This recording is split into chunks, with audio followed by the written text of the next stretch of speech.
Elvis awaits now the 1-1 pitch and swings at a rise ball, lines it into right center field, and that ball is going to get to the gap. It's extra bases. Elvis turns at second base. She'll stop right there. It's a double and an RBI. And the Vikings strike first here in the first. First pitch, let's say high fly ball. This is to left field. Going back is Henderson, and it's over her head. It's going to land at the fence. Waved around from third will be Hahn. Here's the relay to the plate. She slides in. Safe at the plate. Helmrichs advances to third, and it's 5-1 after the double by Henricks, and the speed of Hahn able to score from first. Here's the 3-2 offering, and that ball's lined into right field, and that ball is going to head over the head of the right fielder Hoover. It's going to roll to the fence. It's extra bases. Weaved around from second is Hofer. She'll score. Gall puts the brakes on at third, and into second base with a double is Chloe Everett, the third time she's reached base, and it's now 6-1, Edco in the lead. Bouncing ball, that's to the shortstop Alvis. Alvis races over, touches the bag at second base, and Edco has done it. Coming to North Lynn, the Vikings returning to the state softball championship in Class 1A for the first time in 21 years. They scored early to build a 4-1 lead. They kept North Lynn at the distance, and it is Edco improving to 29-10, winning this at North Lynn by a final score of 7-2.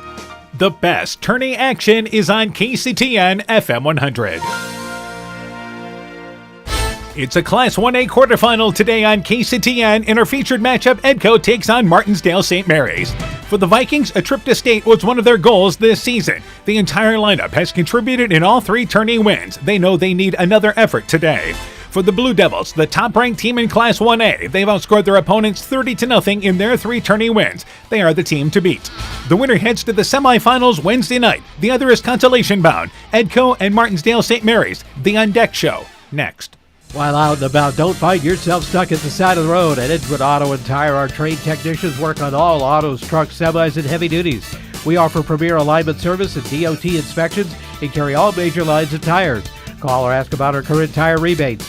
If you're in a bind and need a tow, give Edgewood Auto and Tire a call at 563-928-7333. Available 24 hours a day, 7 days a week. We offer a mobile tire repair service to get you back up and going, either on your farm or on the road. Scooter's Coffee in Manchester offers a variety of coffees, smoothies, blenders, and breakfast food products served all day long. Scooter's Coffee offers fast and friendly service, too. In a hurry? Use the Scooter's Coffee app to order, pay, and earn rewards. Simply stop at the drive-thru window and pick up your order. Scooter's Coffee is open Monday through Saturday, 5:30 a.m. till 8 p.m. and Sunday, 6 a.m. till 8 p.m. We look forward to seeing you at Scooter's Coffee in Manchester. Wilkie's in Elkader is Iowa's oldest family-owned grocery store. You'll find Wilkie's 2 blocks south of the Keystone Bridge in historic downtown Elkader. Stop in and enroll for a Wilkie's reward card and receive points every time you shop. Then log on to their website at wilkiesgrocery.com to view the weekly specials, check out your reward points, make out a shopping list, and more. Wilkie's in Elkader, open Monday through Saturday, 8 a.m. till 7 p.m. Life is better with American Family Insurance because our agents provide specialized local expertise to help you get the right coverage at the right price. We understand that farming is at the heart of what you do, and we want to help protect what you've worked so hard for. Let's build the policy your farm deserves. Contact Julie Depke, agent at 205 South Main Street in Elkader, or call 563-245-2366. American Family Mutual Insurance Company SI and its operating companies, 6000 American Parkway, Madison, Wisconsin. Looking for a hassle-free banking experience this summer? Look no further than People State Bank. With our mobile check deposit feature, you can bank on the go from anywhere under the sun. Deposit checks using the People State Bank app and your smartphone's camera. Simply endorse the check with your signature, the words "for mobile deposit only," and your account number. Deposit done in seconds, leaving you with more time to enjoy the sunshine. Experience the freedom of banking at your fingertips with People State Bank. Download our app today and make this summer one to remember. People State Bank, member FDIC. Brought to you by locally owned and operated NEAT, proudly providing high-quality internet, television, and telephone services at the speed of light to businesses and homes in Northeast Iowa. NEAT also provides computer and network services as well as business phone system sales and service. For more information, visit NEITEL.com or call 877-638-2122. NEAT, connecting you now. Edco State Tournament Softball is brought to you in part by Woods Edge Golf Course, Edgewood Signs and Designs, The Edgewood Locker, Four Scoops and More in Colesburg, Nick's Excavating and Kane Construction in Farmersburg, T&K Cahoon, your Napa dealer in Monona, St. Olaf Ag Sales and Service, Growl Logs and Lumber in Elkader, Timber is a Crop, Harvest Wisely, Dean Family Chiropractic in Claremont, Meyer Collision and Service Center in Guttenberg, Clayton County Recycling in Monona, and by LTI & Sons Water Conditioning, your Connecticut dealer in Postville. We begin the On Deck Show for today's game. We're joined by Edco softball coach Taylor Huber. Coach, your team improving to 29-10, winning the regional final at Northland 7-2. Tell me about that game. Yeah, I think it was huge that, going in, we had already beat them, so the girls had the right mindset going in. I think it showed right away. I mean, we were loose. Girls were ready to go right away, having fun, and we scored early, which was kind of a goal of ours. It's kind of something we've done well the second half of the year, get on top early, and then kind of, keep adding as we go. But you get a little bit more confidence. You get in their head a little bit when we can score early. Rachel did a good job on the mound. Defensively, we did a great job, too.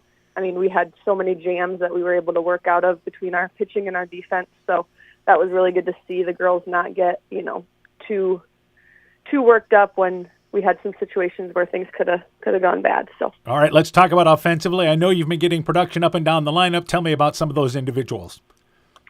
Yeah, man, our top of the order has been really good. I mean, Rachel didn't have her best night on Monday, but she's gonna be, or on Tuesday against Northland, but she's gonna be good at the top. She hits good pitching. Kate, although she just had one hit, she was on twice, scored 2 runs. If she can get on base for our, for Audrey and Claire behind her, it's a pretty good chance she's going to score by one of them, especially in that first inning. I mean, she got on. We had 2 outs. Claire hits a double, scores her from second. So our top's been really good. Our middle's really come alive, and our bottom's been good. I mean, we had hits up and down the order, 11 hits. That doesn't just happen from the top of your order. So that's been great to see, and I don't think our girls are, scared of any pitcher. So that's going to be good going in. All right. Obviously, Rachel's been doing an outstanding job for you on the mound.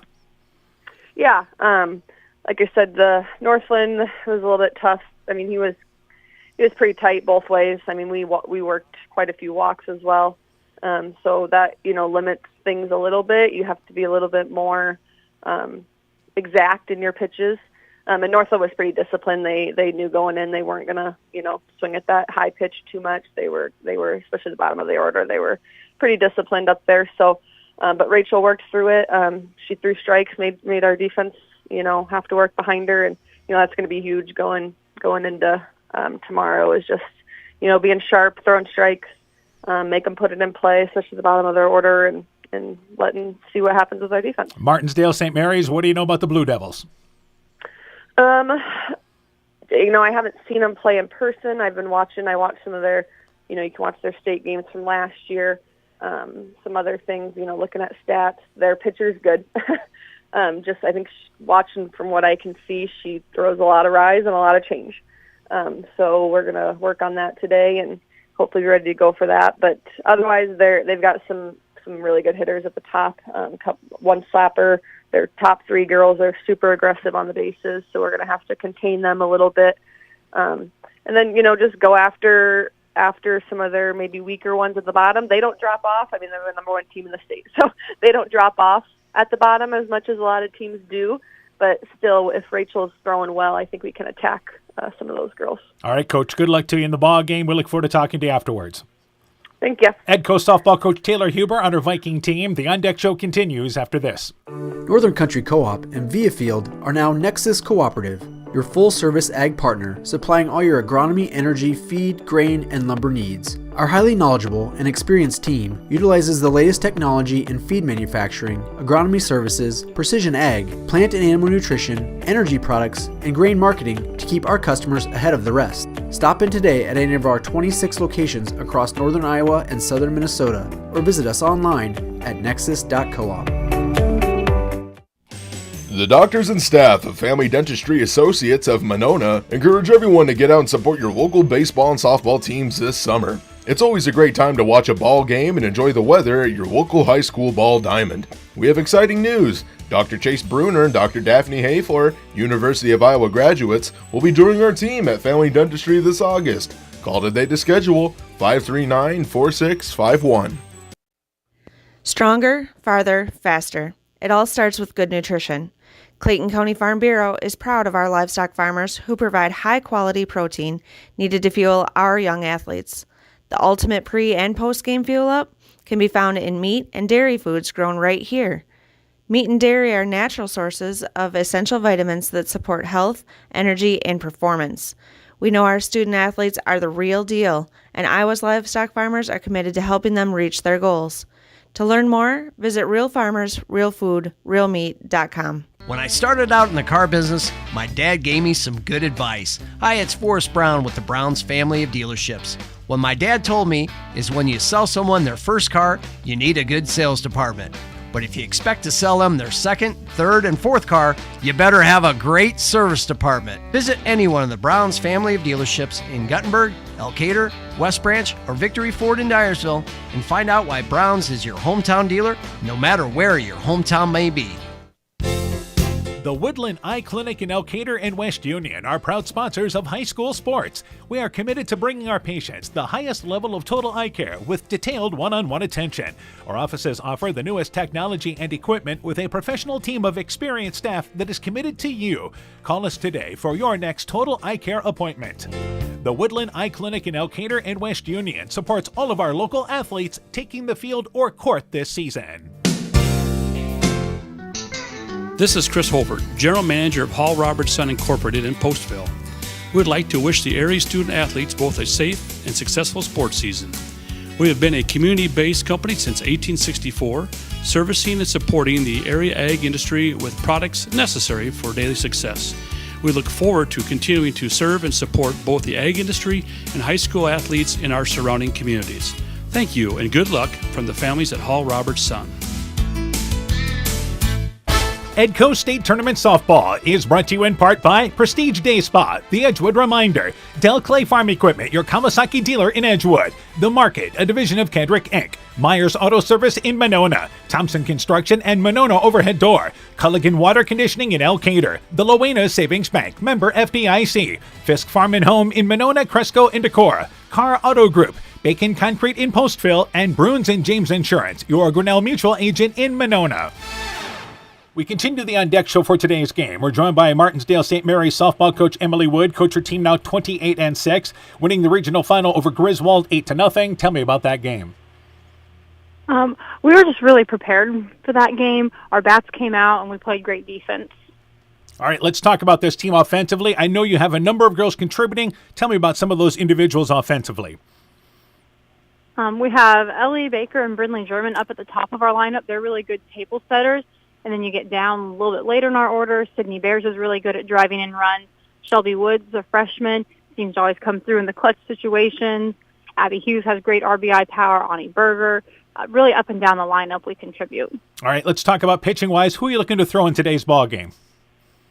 Campbell German, she's our senior, and she's who we'll give the ball to. All right, tell me a little bit about Campbell on the mound. When Campbell's on the mound, our team is at its best.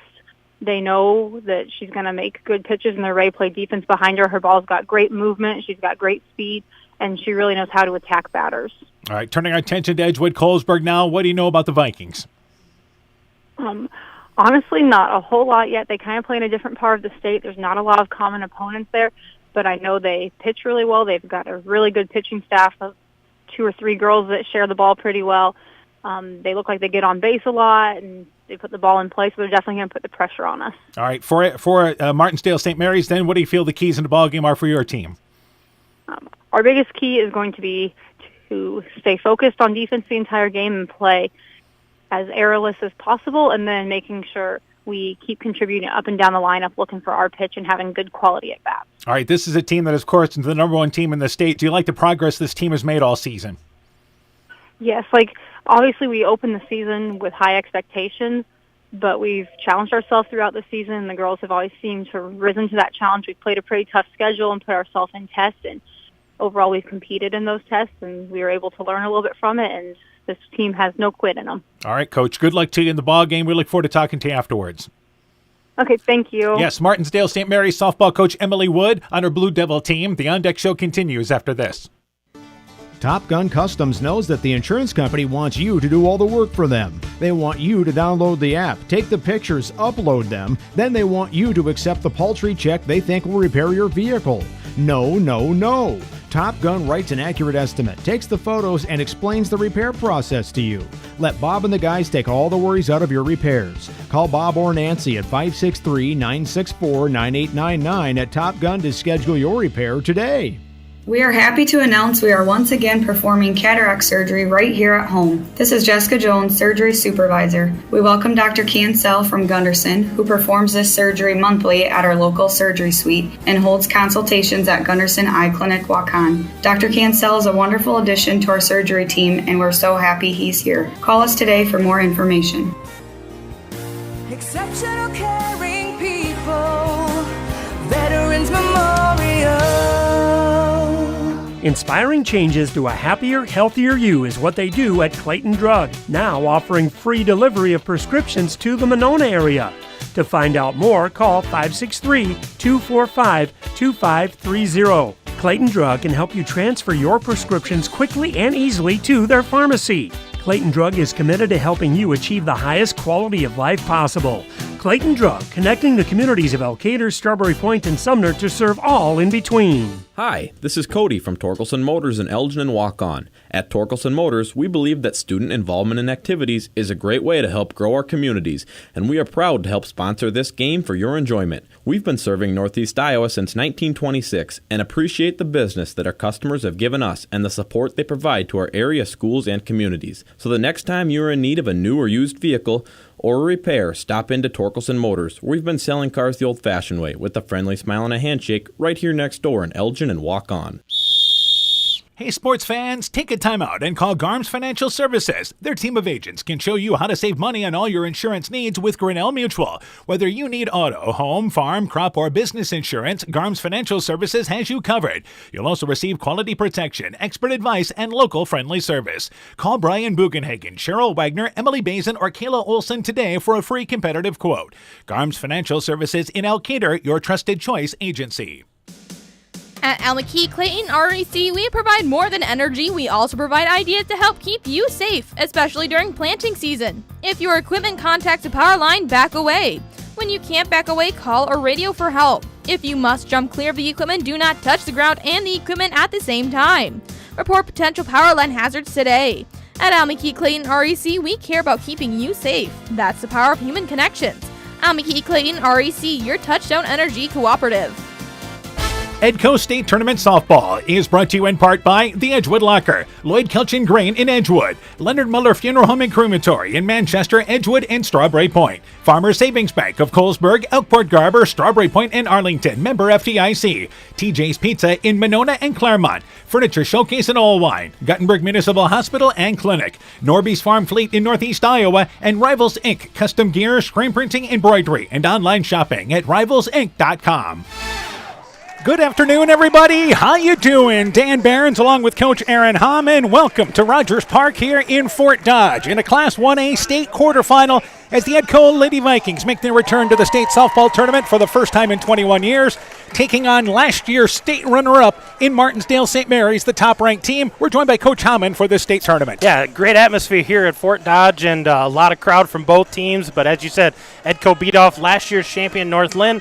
Now they have the runner-up, Martensdale-St. Mary's, who's been number one all season long. Let's talk about first off for the Vikings. A thrilling 7-2 win. Finally got over that North Lynn hump in the regional final. It's a team that has been getting production up and down the lineup. They're led offensively by Audrey Helmrichs batting .484, Rachel Enkelceder batting .425, Claire Alvis batting .449. Those are just three girls at the top of the lineup over that average. Yeah, and they need to set the table tonight. They need to continue to produce, but I think they need some production out of the bottom of this lineup as well, because they hit the ball well. I think all the girls hit so well against North Lynn. It needs to continue today, and it's going to be a tough contest. That is what has really helped Edco throughout this season. It's why they are making this run to the state tournament, is because they've gotten production up and down the lineup, especially in the postseason. In the last game against North Lynn, 8 of the 9 girls reached base, but they hit the ball hard in that ball game. For Edco, it starts pitching-wise for them. Rachel Enkelceder getting the start. 19-5, has won 158 innings, allowed 108 hits, only 33 earned runs.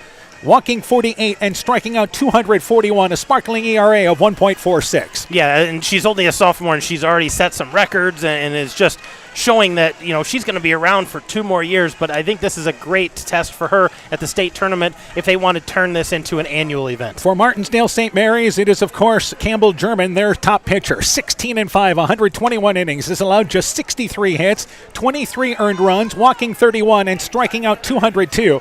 Her ERA 1.33 against stellar competition. Yeah, she's the real deal, and their losses are against really good teams, so they've been tested, and they're going to bring everything they got today. Offensively, it's a team that has production up and down the lineup. Brindley German leads them in hitting at 482, Ellie Baker at 430, Sydney Bears at 440. As a team, they bat 351. It's a 4:45 scheduled start. Believe it or not, we're going to start early, and Edco to lead things off already here in the top of the first inning with Rachel Eckelceder. First pitch of the ball game from German, swinging through it is Eckelceder, and the count is 0-1. Rachel Eckelceder bats first. Caitlin Hahn, the left fielder, bats second. Audrey Helmrichs, the catcher, bats third. The cleanup hitter, Claire Alvis, the shortstop. McKenna Hofer, the designated player, bats fifth. Marin Gall, the right fielder, bats sixth as the pitch to Eckelceder is inside.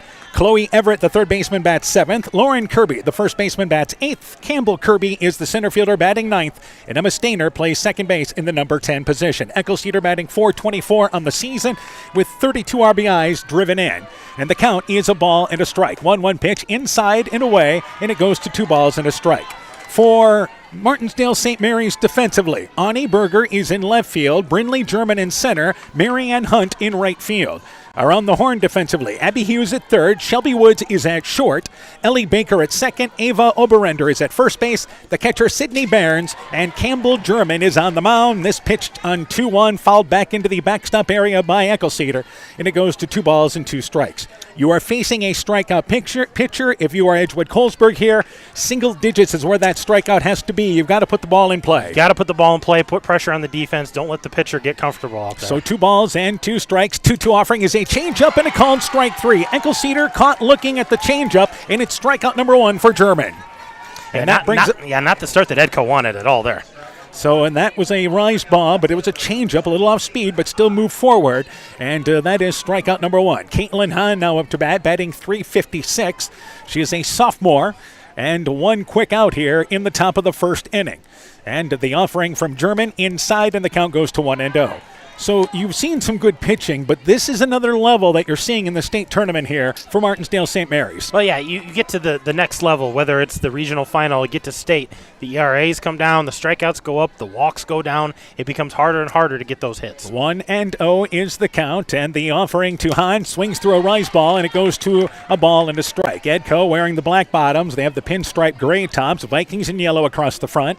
Martensdale-St. Mary's, they're the Blue Devils, and they have blue pinstripe white pants along with the Blue Devils across the front, as they have the blue jerseys there with the white sleeves. Count, a ball and a strike. 1-1 pitch inside again. The count is 2-1. And German is one of these pitchers that not only throws hard, but the great ability to locate pitches. Yeah, she's been putting them right on the inside here. She went away when she got ahead a little bit, so doing a nice job of inside-outside, catcher setting up really well for her. 2 balls and a strike, 2-1 offering to Hahn, swings right through it, and the count goes to 2 balls and 2 strikes. We start this with some light cloud cover, and it's a beautiful day here in Fort Dodge. Lower 80s. The rain that came across Highway 20 actually missed Fort Dodge today, so everything's a go, and it looks like there's no rain in the forecast for the rest of this week out here. 2 balls, 2 strikes. There's a rise ball that sails outside, and the count goes to full at 3 balls and 2 strikes. But a gorgeous day for ball. Yeah, absolutely, and the fans that are out here are enjoying it, and you're still playing softball this late in the year. Everybody's excited. Edco fans are to our right in the bleacher area behind their dugout, which is up the first base side. Martensdale-St. Mary's obviously on the third base side. 3-2 pitch. Hahn reaches out for it, swings right through it. 2 up and 2 Ks by German, who is setting a tone early with 2 quick outs. Yeah, and you talked about locating well, using that rise ball, using the changeup off speed. So Edco's going to have to adjust to this. This is something they haven't seen a lot of throughout this season. Audrey Helmrichs now up to bat, .484, and is the team leader in RBIs with 36. Couple of home runs this year as well, but up with nobody on. First pitch to Helmrichs. It's a rise ball that stays high. The count is 1-0. So you'll see German, again, just move. Everything has movement. It's not just you're seeing a ball that's coming across the plate. Yeah, you equivalent that to a lefty who has that natural movement. As a righty, she's got some movement in, some movement out, good location. 1-0, the count to Helmrichs. 1-0 pitch, takes it as a strike on the inside, and it's a ball and a strike. In the postseason, Martensdale-Saint Mary's has outscored their competition 30-0 in the 3 games. So they have been dominant getting to the state tournament. Yeah, no runs given up, and that's impressive, and that's why we're talking so much about their pitcher. A ball and a strike, 1-1 pitch to Helmrichs, and again a rise ball that stays away, a little something off, and it's 2 balls and a strike. Their last 2 losses were to Johnston, ranked at number 3 in Class 5A. The other 3 losses they have during the season are teams that are playing in the state tournament, including a couple of teams, Wayne and Southeast Warren in their conference, who play later on today. 3 teams in that conference making the postseason. Here's a Helmrichs, a 1 hopper, right side of the infield. Baker charges it, picks it up, flips it underhand to the first baseman Oberender, and that does it for Edco. They go down in order in the top of the first. 1/2 inning, Vikings nothing, Blue Devils coming to bat. When making up a to-do list, don't forget to include servicing your car at Edie's AC Delco Service Center in Garnavillo. Your car should have the best care, and Edie's will make sure of it. Stop in or call 964-2186 to make an appointment. Tires worn out? Well, Edie's can replace them. Need a tow? Call Edie's at 964-2186. Kay, Lynn, and Todd invite you to stop by and fill your car's tank with fuel at Edie's AC Delco Service Center in Garnavillo. Edie's open 7 a.m. Mondays through Saturdays. Edco State Tournament Softball is brought to you in part by Silver Edge Cooperative in Edgewood, Strawberry Point, and Delhi, Hill Country Convenience Store, Everett's Auto and Tire in Colesburg, Citizen State Bank of Monticello, Hopkinton, Ryan, Manchester, Winthrop, Strawberry Point, Springville, and New Vienna, member FDIC and equal housing lender, Blooms Flowers, Gibson Moore in Edgewood, Community Insurance with offices in Edgewood and Delhi, Edgewood Convalescent Home and Lincolnwood Assisted Living, Northeast Iowa Sub Drains in Strawberry Point, J&J Land Solutions in Edgewood, and Innovative Ag Services in Elkader, Monona, and Waukon.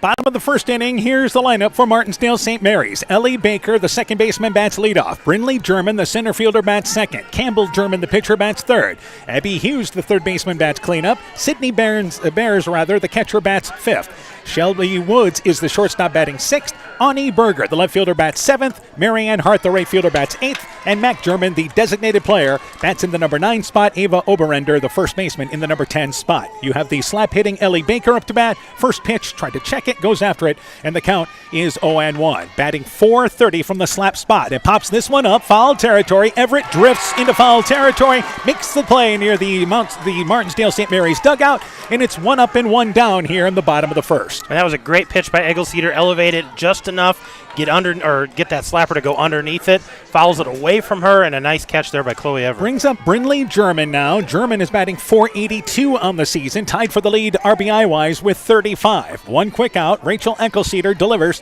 the 1-out pitch. It's in the dirt, bounces off the plate, hits our home plate umpire, everybody's okay, and it's 1-0. For Edco, Caitlin Hahn in left field, Claire Alvis in center, Marin Gall in right field. Around the horn defensively, Chloe Everett at third, Claire Alvis at short, Emma Stainer at second, Lauren Kirby is at first. The catcher Audrey Helmrichs, and Rachel Eggleseder delivers the 1-0 pitch that is high, and the count goes to 2-0.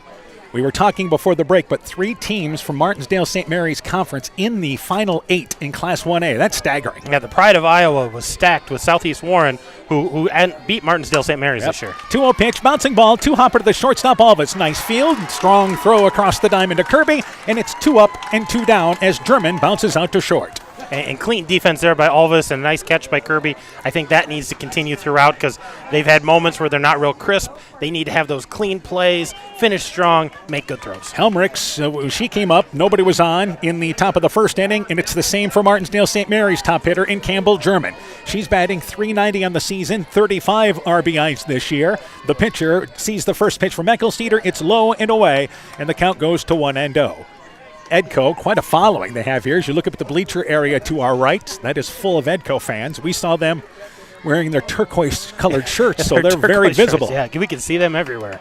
And 1-0 is the count. 1-0 pitch, nice outside corner there, but just missed away. The count goes to 2-0. Our umpires for tonight's ball game, we've got Jeff Niehaus in the house. We got Jeff Niehaus down third baseline. We have Al Hermsen down first baseline, and I missed the home plate umpire because we started early. So 2-0 is the count, but there's a couple of guys who are well familiar with us. Here's a ball that is lined to Alvis, who took a step to the left and gloves it before it heads into left center field. Way to fielder position there at short, robbing German of a base hit. We've played one. No score here with the Vikings and Blue Devils. Strawberry Building Supply offers all your building materials for residential and commercial projects. Whether you're building from the ground up, remodeling your home, or a weekend project, we have the materials you'll need. We are an authorized Milwaukee dealer for all your Milwaukee tools. Strawberry Building Supply also has everything you'll need for your pets and livestock. Stop into Strawberry Building Supply today at 413 West Mission Street, Strawberry Point, or call 563-933-4579. Edco State Tournament Softball is brought to you in part by Woods Edge Golf Course, Edgewood Signs and Designs, The Edgewood Locker, Four Scoops and More in Colesburg, Nick's Excavating and Kane Construction in Farmersburg, T&K Cahoon, your Napa dealer in Monona, St. Olaf Ag Sales and Service, Grow Logs and Lumber in Elkader, Timber is a Crop, Harvest Wisely, Dean Family Chiropractic in Claremont, Meyer Collision and Service Center in Guttenberg, Clayton County Recycling in Monona, and by LTI & Sons Water Conditioning, your Connecticut dealer in Postville. One inning complete here in the Class 1A quarterfinal. No score with Edco and Martensdale-Saint Mary's. The Vikings will send up Claire Alvis, McKenna Hofer, and Marin Gall. That is 4, 5, and 6. Both teams go in order in the first inning. So for Edco, Alvis, 53 of 118 on the season, batting .449 with 34 RBIs. She hit one of the hardest hit balls we've seen all season long in the ball game against North Lynn. Well, and it was an outside pitch, and she just went with the pitch and hit it to right center and just put on the Jets, and it was a beautiful hit, a nice piece of hitting out of Alvis. And that was a case that drove in the first run in that ball game against North Lynn. So Claire Alvis is the cleanup hitter, set to lead things off here in the top of the second inning. And Campbell German sets on the mound, rocks back. There's a spin ball that spins away, and the count goes to 1-0. So it's not a straight changeup, is it? The changeup just has movement towards the outside. Yeah, it's definitely a change of speed and a little bit of movement to it, but it comes in a little higher, a little off, a little bit, something you have to adjust for. 1-0 is the count here to Alvis. German's 1-0 pitch, and Alvis swings right through the inside pitch, and it goes to a ball and a strike. Both these teams arrived plenty early, and they went to practice on the back fields to get loosened up. So here in Fort Dodge, and sometimes during the season they do this. They take infield on the side, and that's what everybody does here at Fort Dodge. 1-1, the count to Alvis. 1-1 offering, jammed inside, couldn't extend the arms, and swings right through it. And the count is 1-2 as that pitch was inside, and she tried to kind of turn a little bit. Yeah, and she tried to turn the hands, but she didn't get her body turned to try to go outside, inside, and turn on that thing, and that was just a tough swing. So a ball and 2 strikes here to lead off the second inning. Campbell German's pitch is a spin ball that's a bouncing ball. Shortstop charging in his Wood. Softly hit, throw it to first. It is not in time. Alvis legs it out for an infield single. The ball was spinning coming in. She actually hit it off the end of the bat. Woods charged it at shortstop, but great speed by Alvis. That's the first hit of the game. Yeah, Alvis got out of the box real fast there, and I think that was the difference because that ball was a little slower. Shortstop had to come in on it and just didn't have enough time, and a nice job to get things started here by the number 4 batter. McKenna Hofer up to bat, batting .319 on the season with 26 RBIs. Vikings likely to play for a run early in this game. They figured this game would be likely low scoring, and the bunt is popped up, foul territory. Catching it on the run near the on-deck circle on the third base side is Bears, who tracked it down for out number 1. Way to field her position, ranging all the way to her left. So Alvis stays at first base, and the Vikings fail on the sacrifice. Yeah, Bears just a little slow to react on that, but good wheels to get over to it. Didn't get real high in the air, but able to track that down for that first out. So Marin Gall is up to bat. By the way, Hofer had 5 sacrifice bunts this season, or 5 sacrifices, so they're very confident in her ability to get the ball down, but popped it up. So Marin Gall sees the first pitch inside, and the count goes to 1-0. Gall, 33 of 100. That's an even .330 average with 23 RBIs this year. So runner on first base with 1 out. It is going to be tough to run against Bears, the experienced catcher for Martensdale-Saint Mary's, just as it's tough to run on Helmrichs. So here's the 1-0 offering. Gall jammed inside, cannot get to it, and the count goes to 1-1. So it's so hard to lay off that rise ball that German throws. It is, because it comes off the hand looking the same. It's got that elevation as it's coming in, but it's got about the same speed. So it's just hard to tell the difference between that rise ball and the fastball. Ball and a strike, and German spins the ball at her waist and delivers the 1-1 pitch, and that reaches outside but too far away, and the count goes to 2-1. And a nice grin by German, who thought she had that on the outside corner. Yeah, close there, but good job by Bears to try to frame that, but just a little outside. All this showing no signs of trying to steal here. Edco is a team that certainly runs, but again, this is different here. As Edco has, as far as steal-wise this year, as a team, they have stolen over 93 bases. 2-1 pitch, inside again, and unable to get the arms extended as Gall, and it goes to 2 balls and 2 strikes. So I think what Edco's likely going to do in a ball game like this is maybe choke up a little bit on the bat. Yeah, they're either going to have to choke up a little bit or back off the plate just a hair, because they have to be able to hit that inside pitch. 2 balls and 2 strikes, and that pitch being called there. So we're evened up. 2-2 pitch to Gall, swings right through the rise ball. Strikeout number 3 by German, and it's quickly out number 2 here in the second for Edco. And that leadoff runner getting on first base, and she's still standing on first base. You'd like to see her in scoring position, even with 2 outs, give you a chance to score that run. Chloe Everett now up to bat, batting .315 on the season. Now maybe with 2 outs, you may see something put into motion with Alvis. And the first offering now here to Everett from German. And that pitch inside, but misses the inside corner. It's low, and the count goes to 1-0. So the crowd here, bleachers in center field, starting to fill up a bit. This is the first game in Class 1A going on today. The next game is scheduled to start at 5:15 rather, but they'll probably start a little early on the other diamond as well. 1-0 pitch inside, swinging through it is Everett, and the count goes to a ball and a strike. The winner of this ball game plays at 7 o'clock tomorrow night here, which is the Channel Seed Field. And the winner stays right here. And the loser heads to the consolation, where they will play their final game at 12:15 tomorrow. The other pairing is Fort Dodge St. Edmund and Collins Maxwell. They're playing the later game there on the other diamond. 1-1 pitch, and again a rise ball. Everett can't get to it, and it's a ball and 2 strikes, and that's where the Vikings having some problems here early. Yeah, absolutely. They're struggling with that rise ball. Like I said, it comes out of the hand looking really good. It's got speed on it like a fastball, but it's just up in the zone. So a ball and 2 strikes with 2 outs, with Alvis there at first base, who led off the inning with an infield single. 1-2. German now rocks back the 1-2 offering. Swinging on the inside pitch is Everett. Strikeout number 4 recorded by German, and that does it for the Vikings in the top of the second. No runs a hit. They leave 1. We've played an inning and a half. No score. Alpine Communications believes connected communities become thriving communities. We are the local telephone company that became a 21st century communications provider. Alpine provides internet, television, cellular security, and telephone too. We promise personal, timely, reliable service from people who live here. When you choose us, we all thrive. Connect with Alpine Communications today. Click alpinecom.net or call 563-245-4000. Hey, Justin Birdnow here from Birdnow Chevrolet in Monona. I want to take a moment to wish all the local athletes good luck during their game. You have worked incredibly hard, and it shows during each game. Myself and the entire Birdnow Chevrolet Monona team is wishing you all that you do your best and good luck. Bottom of the second inning, and it is again a matchup of Edco, the number 8 seed, Martensdale-St. Mary's, the top seed in Class 1A, and we are scoreless here in the bottom of the second inning.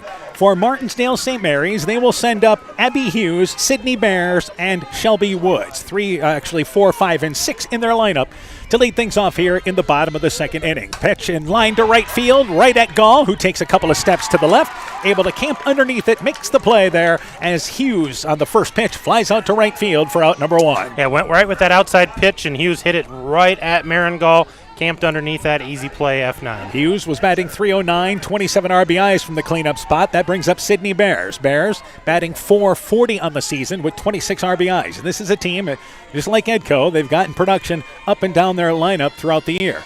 First pitch to Bears, it's a rise ball that stays high, and the count goes to 1-0. Eckelceder, just a sophomore, but has continued to grow as a pitcher, and everything she throws has movement. Yeah, she's got movement in, movement out, a little rise, a little off speed, a little bit of everything here. And 1-0 offering, and that pitch again on the outside, swinging through it is Bears, and it goes to a ball and a strike. I would say that pitching-wise, German throws a little harder, but again, she's also a couple of years older. And they both locate really well. A ball and a strike. 1-1 offering. Rise ball. Checking her swing is Bears, but slams that up right above us behind press row. And it's a ball and 2 strikes. We are just to the right of home plate behind the backstop area. Great setup here, so we are getting a good look right at the strike zone for at least an angle and look at the entire field. It's the ball and 2 strikes. Normally, we like to do games from the outfield. Not in this spot. This is well set up.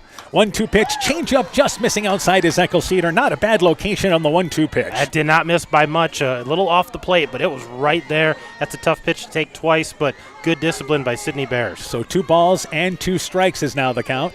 Eckelceder, who lines up with her left leg off the mound, then delivers the 2-2 pitch, and it's a bouncing ball foul up the first base side, kicked there by a first base coach for Martensdale-St. Mary's, and it's 2 balls and 2 strikes. So Bears behind on that pitch. 2-2 with an out here in the bottom of the second inning, as the leadoff batter was retired on the first pitch. Edco has the first hit of the ball game with Claire Alvis with a leadoff single in the second, but she was left stranded there. Rise ball, 2-2, trying to climb the ladder as Bears. Can't get to it. Swings right through it. And it's strikeout number 1 for Eckelceder. Yeah, a little off speed to set her up, and then after the outside pitch where she went with it, brought it back in, elevated just enough to get her to swing. And now we got Shelby Woods, the freshman shortstop for this Martensdale-St. Mary's team. Batting .250, has had a really good year, but is so good defensively for them at shortstop. First pitch there, and that pitch on the inside catches the corner, and the count goes to 0-1. But Eckelceder right now doing a lot of good things pitching-wise, keeping Martensdale-St. Mary's off balance here early. 0-1, it's the count. And quickly, Eckelceder, the 0-1 pitch, rise ball, swinging right through it. There's Woods, chased a high one, kind of like the Vikings chasing the high rise ball. That's what Bears does, or rather Woods does there. Yeah, 0-2 early here, and Eckelceder dealing. It's good to see her on early, because sometimes she takes an inning or two to settle in. 0-2 pitch, and that ball fouled back. Just getting a piece is Woods. It went off the glove of Helmrich, just nicked the top of the glove. She couldn't squeeze it in, and the count remains 0-2. We mentioned production up and down the lineup for... Again, Martensdale-St. Mary's. Bears was their leading power hitter with 5 home runs this season. So good to get her retired the first time. 0-2 pitch, and that ball fouled back again by Woods. Hanging tough with the count remaining 0-2. Yeah, nice at bat here so far for the freshman. Got down 0-2. She's fouled a couple off now. So trying to get Eckelceder timed up. Let's see if Eckelceder goes to something off speed here to try to get that timing off. 0-2 is the count. Yeah, got a couple of pitches to work with here. You're ahead on the count. And the 0-2 offering, change up, and that ball's lined into right center field, and that's going to hit the alley and one hop the fence. Woods goes to second base. She'll stand up there. It's the first hit for Martensdale-St. Mary's. A 2-out double here in the bottom of the second. Yeah, and Eckelceder took just a little bit off there, and Woods did a nice job just going with that outside pitch, hitting it right into the right center gap, and short hops the fence, standing on second base. Ani Berger up to bat, batting .326 on the season, and she has driven in 22 runs. So even though from the number 7 spot, this is a girl that has produced for them. But a 2-out runner in scoring position, the first threat for the Blue Devils. Pitch on the inside, called strike from Eckelceder. The count is 0-1. That was an outstanding job by Woods reacting to that changeup. Yeah, just going with that, just the change of speed. But she went with the pitch, waited on it, hit it to right field. Nice at bat. 0-1 pitch, and that ball in the inside, and trying to pull the pitch was Helmrich. Tried to move her glove over to the right a little bit to get that as a called strike, but it just missed inside, and it goes to a ball and a strike. Time taken by Berger as she now gets back into the box. Good speed at second base in Woods. 1-1 pitch, and that is a rise ball, and staying away from it as Berger was not tempted, and it goes to 2 balls and a strike. Yeah, now she's looking on fastball here because she doesn't want Eckelceder. Eckelceder doesn't want to get behind in this count. Yeah, 2-1 right now is the count, and Eckelceder now delivering your 2-1 pitch inside but low and inside below the knees, and the count goes to 3-1. Marianne Hart, the right fielder, is waiting on deck. That would be the number 8 spot in the lineup. Eckelceder going to try to come back as now Berger has worked herself into a good hitting count. 2-0-3-1 is what you want. And here's the 3-1 pitch. Popped up. Alvis charges in on it. The ball hits the ground. She cannot pick it up, and everybody will be safe. The ball just kind of softly fell past the mound. Alvis tried to scoop it up there before it hit the ground, but it goes off the glove. It'll go as an infield single. Woods advances to third. Berger just end up kind of putting one in there for a base hit. Yeah, that was kind of like a little duck snort in the infield. It just got over the pitcher, not far enough for the shortstop to get to it. So Mary Ann Hart is up to bat now. Hart is 14 of 71 on the season. First pitch fouls it out of play. The count is 0-1. And Olvis got a good jump on the ball. Now the runner there was by her, but she looked like she was going to get a chance to get to it, just reached out for it and just couldn't pick it up. And I think even if she tries to short hop that, I don't think she's going to have enough time to make a throw to first. She'd had to throw on the run. It would have been the only opportunity. So 0-1 is the count. 0-1 pitch, swinging through the rise ball is Hart. Martensdale-St. Mary's, the first threat for the Blue Devils here, and this all with 2 outs in the bottom of the second inning. And the count is 0-2 to Hart. So if you're Edco, try to get out of the jam here in the bottom of the second. Eccleseder, the 1-2 pitch, popped up out of play. That'll hit the right side fence area in front of the Edco fans, and it remains 0-2. Hart, again, the average not staggering for Martensdale-St. Mary's, but they're just looking for a hit here, put the ball into play, see if they can't get themselves a run. Yeah, they want contact right here. Edco wants a strikeout. 0-2 pitch, and again, getting a piece of it is Hart. So a couple of times, in particular 2 of the last 3 batters, Eccleseder's gotten ahead, but the batters have been fighting. They have. They've gotten, a piece of it. Try to get her timed up, try to put that ball in play. They want to do that here. Edco, they want to get out of this situation with no more damage. So the count 0-2. 0-2 offering to Hart. Rise ball stays away, and the count goes to a ball and 2 strikes. If you're talking about Martensdale-St. Mary's running, this is a team that has stolen 90 bases on the season. So they run just like Edco does. But they are 90 of 100 stealing this year, but nothing from first yet. 1-2 pitch, rise ball, getting a piece of it again is Hart. And we'll do it again, a ball and 2 strikes. Third and first in this situation. This is where, if you're Edco with Helmrichs behind the plate, don't be afraid to go after the runner at second with her arm. Absolutely. I think that's maybe why you haven't seen the girl at first go yet, because they know that Helmrichs has a nice arm. She's thrown out 3 of 4 in the postseason. A ball and 2 strikes, 1-2 offering to Hart. Rise ball stays away. The runner goes between first and second, hesitates, and that again is Berger. Edco will not throw down. They were trying to bait a throw from Helmrichs, but they concede second base there. So there was no chance to get Berger on that. It was an off-speed pitch, which would have made it difficult anyway. But now Deuces Wild on the scoreboard, 2 balls, 2 strikes, and 2 outs. 2-2 pitch to Hart, pops it up, and again, same location above the Edco dugout up the first base side. 2 balls and 2 strikes. So they're bottom of the lineup for Martensdale-St. Mary's. They've been fighting at the plate. Yeah, good battles in there, and they've come out well on the other end. Edco, like I said, trying to get this third out, get out of here with stranding those 2 runners. Second and third with Woods at third, Berger at second, and the 2-2 pitch fouled back again. So this becoming a lengthy at-bat for Hart. And we'll do it again at 2 balls and 2 strikes. Yeah, kudos to her, Mary Ann Hart with the at-bat here. Eccleseder got to find that pitch here, try to get that strikeout. 2 balls and 2 strikes. Eccleseder checks the wrist for the play call. 2-2 pitch, and that ball's lined right to the second baseman, Stainer, who makes the play. Couple of steps to her right. Soft line out hit by Hart. Well fielded by Stainer, and that does it for Martensdale-St. Mary's. No runs, 2 hits. They strand 2 in scoring position. We've played 2. No score. Elkader Tax and Bookkeeping are proud supporters of all of our local high school sports teams. We want to wish everyone the best of luck on their season. We are here for all your tax, payroll, and bookkeeping needs. Give us a call at 563-245-2154. Again, that number is 563-245-2154. Thank you from Kurt and Ann at Elkader Tax and Bookkeeping, located in downtown Elkader. Edco State Tournament Softball is brought to you in part by Prestige Day Spa, The Edgewood Reminder, Del Clay Farm Equipment, your Kawasaki dealer in Edgewood, The Market, a division of Kedrick Inc., Myers Auto Service in Monona, Thompson Construction and Monona Overhead Door, Culligan Water Conditioning in Elkader, the Lowena Savings Bank, member FDIC, Fisk Farm and Home in Monona, Cresco, and Decorah, Carr Auto Group, Bacon Concrete in Postville, and Bruins and James Insurance, your Grinnell Mutual agent in Monona. Now in the top of the third inning. No score here in Fort Dodge. Lauren Kirby, Campbell Kirby, then the top of the lineup with Rachel Eccleseder to lead things off. For Edco, their first 2 at-bats, no runs, a hit. They have stranded 1. And for Martensdale-St. Mary's, they have no runs and 2 hits. They stranded runners on second and third in the bottom of the second inning. So in the top of the third inning, Lauren Kirby, the first baseman to lead things off here. And Lauren this year, 11 of 41 on the season, batting .268.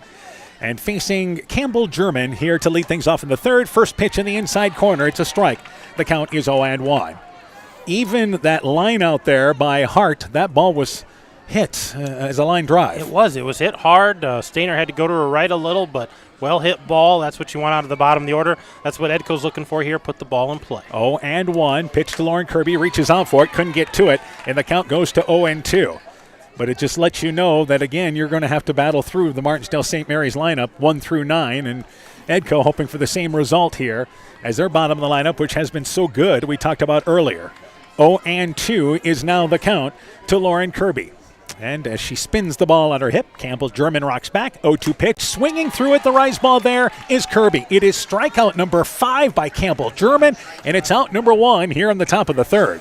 Well, yeah, and you can see Edco, those number 8 batter and here number 9 batter, Campbell Kirby, choking up a little bit. We talked about we got to be able to hit that inside pitch, but just swinging through right now, and Campbell German is dealing out there. Campbell Kirby now up to bat, 24 of 97, batting .247. And 1 out, the number 9 hitter up to bat. Swings through the spin ball on the inside, and the count goes to 0-1. So right now, it is Campbell German has struck out 5 of the first 8 batters in this ball game. And we mentioned if she gets to double digits strikeout-wise, that's going to be a problem. 0-1 is now the count. 0-1 offering, reaching out for it off the end of the bat. Kirby hits it to the third baseman, Hughes, who charges it. Throw across the diamond to Oberender, and Kirby bounces out to third softly for out number 2 here in the third. Yeah, it bounced out, but put the ball in play, and that was an off-speed pitch to start, and Kirby was out in front a little bit, but stayed with the pitch and able to at least get the ball in play. So Rachel Eccleseder in the top of the lineup up now here for Edco, but 2 outs here in the top of the third inning. Eccleseder, a strikeout victim, her last at-bat, and by the way, that doesn't happen very often. She has struck out all of 6 times this year. Follows that pitch back, the count is 0-1. Eccleseder and, again, as well, Helmrichs just haven't struck out much this year. Always putting the ball into play and usually hitting it hard somewhere. Yeah, and that's what you want out of the top of the order, put the ball in play, hit it hard, get things started. 0-1 is the count with 2 outs, and Eccleseder up in the box a bit. 0-1, and the offering, 0-1 pitch, and let's say high pop up, but this will clear out a play up the first base dugout side, and the count goes to 0-2. I believe German has went to only 3 balls on 1 batter so far. Yeah, she's been pretty efficient out there. Had a long inning that first inning, but really has settled in since then. So 2 outs, and Eccleseder looking at an 0-2 count. And once again, German sent to work to the plate. 0-2 offering to Eccleseder. Rise ball that just sailed away, and that one a little extra spin that was high, and I would say that's a good 4 or 5 feet out of the strike zone. Yeah, that was up there. It came out funny. It looked like he came out high to begin and really sailed. A ball and 2 strikes, still ahead on the count. And German with Eccleseder, again, choking up a little bit at the plate, especially with 2 strikes. Here's the 1-2 offering, inside and low, and we're evened up at 2 balls and 2 strikes. Yeah, good patience there by Eccleseder. The rise ball a little high there, come back to the fastball, a little low inside. So looking for a better pitch to hit here, back in it at 2-2. When Eccleseder moved up to the top of the lineup this year for Edco, really made a difference up and down the lineup. Put everybody else kind of in the right place, I think.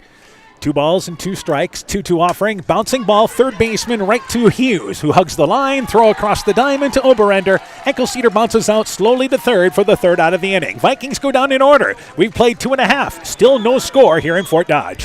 TNT Power Sports sells and services all makes and models of UTVs and ATVs. We have a nice selection of clean used units available along with new units. Contact Brian, Sawyer, or Tracy for your next UTV or ATV purchase. To keep your UTV or ATV in top-notch condition for work or play, schedule your service work with Brian or Nathan by calling 563-245-1100 or stop into TNT Power Sports north of Elkader on Highway 13 for all your sales or service work.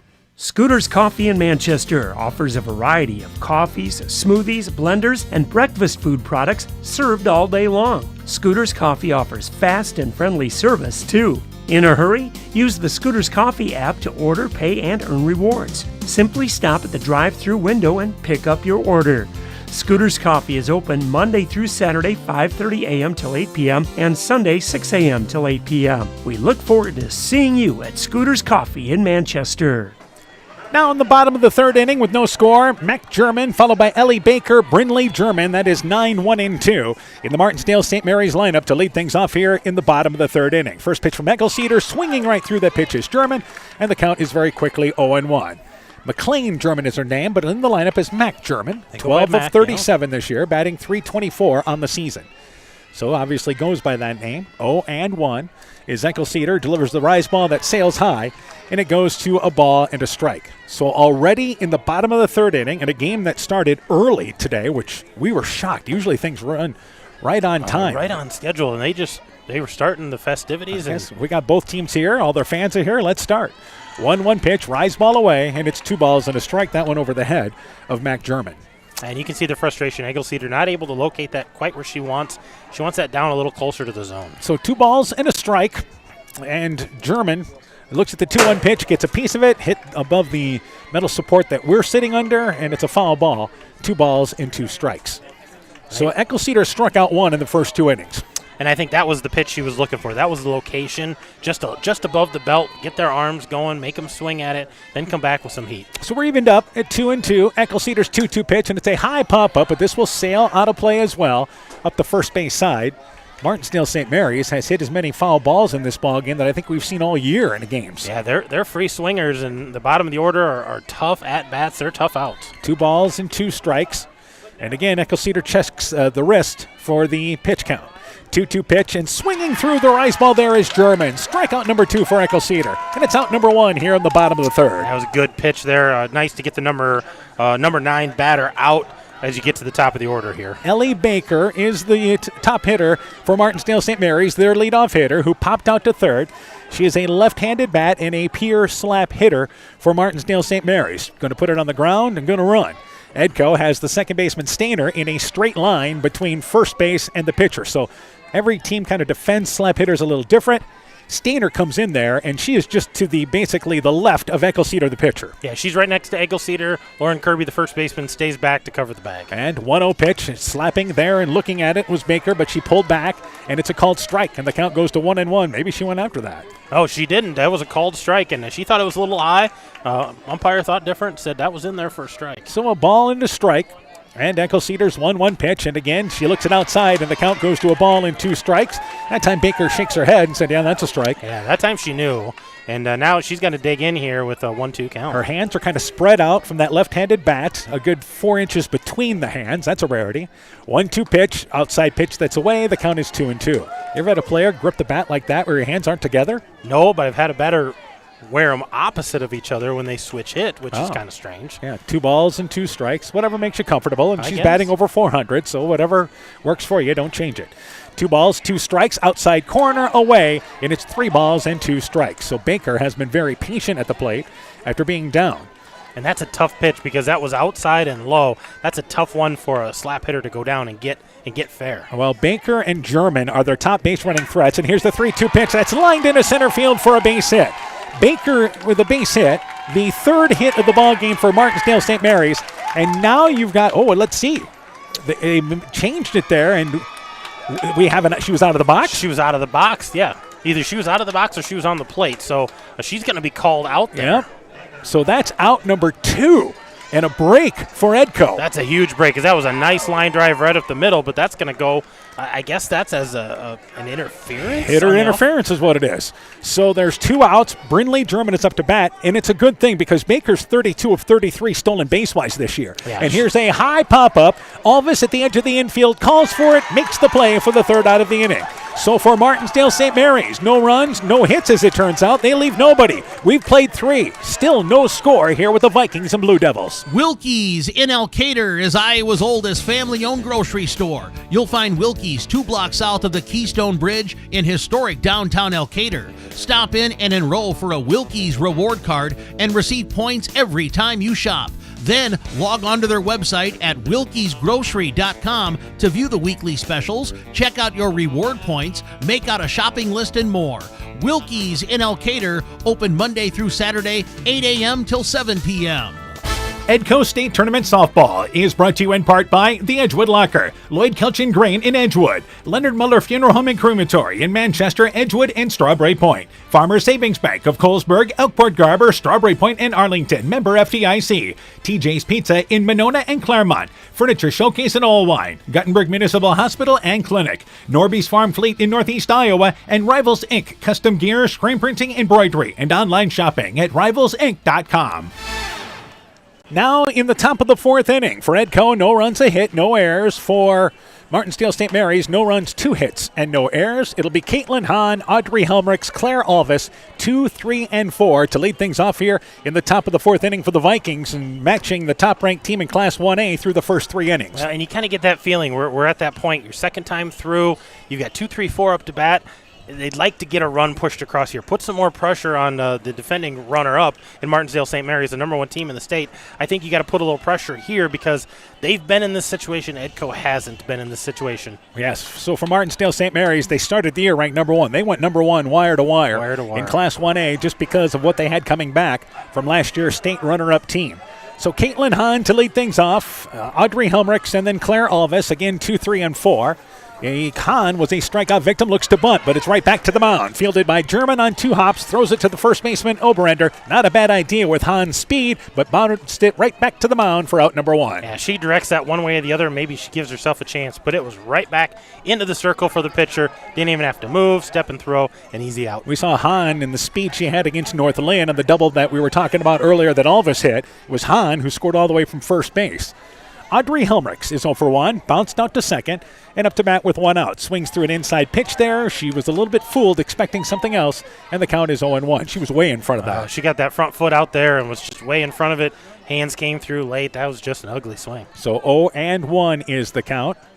German, this time stepping off the mound, picks up a little dirt behind the mound, and resets. 0-1 offering, and again, a changeup outside, and Helmrichs way in front of that. And German just realizing that she had her fooled the last pitch and brought the changeup there. Right back to it, and I expect something off the plate here. She's doing such a good job locating, see if she can get Helmrichs to chase. So 0-2 is now the count as German again gets ahead. She's only went to 3 balls on 1 batter so far.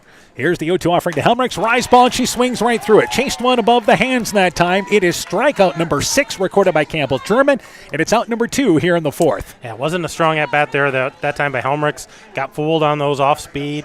Chased something a little out of the zone. So let's see if Claire Alvis here can pick her up. Claire Alvis has the lone single for Edco. That was an infield single back in the 2nd inning. The 2 quick outs here in the top of the 4th inning.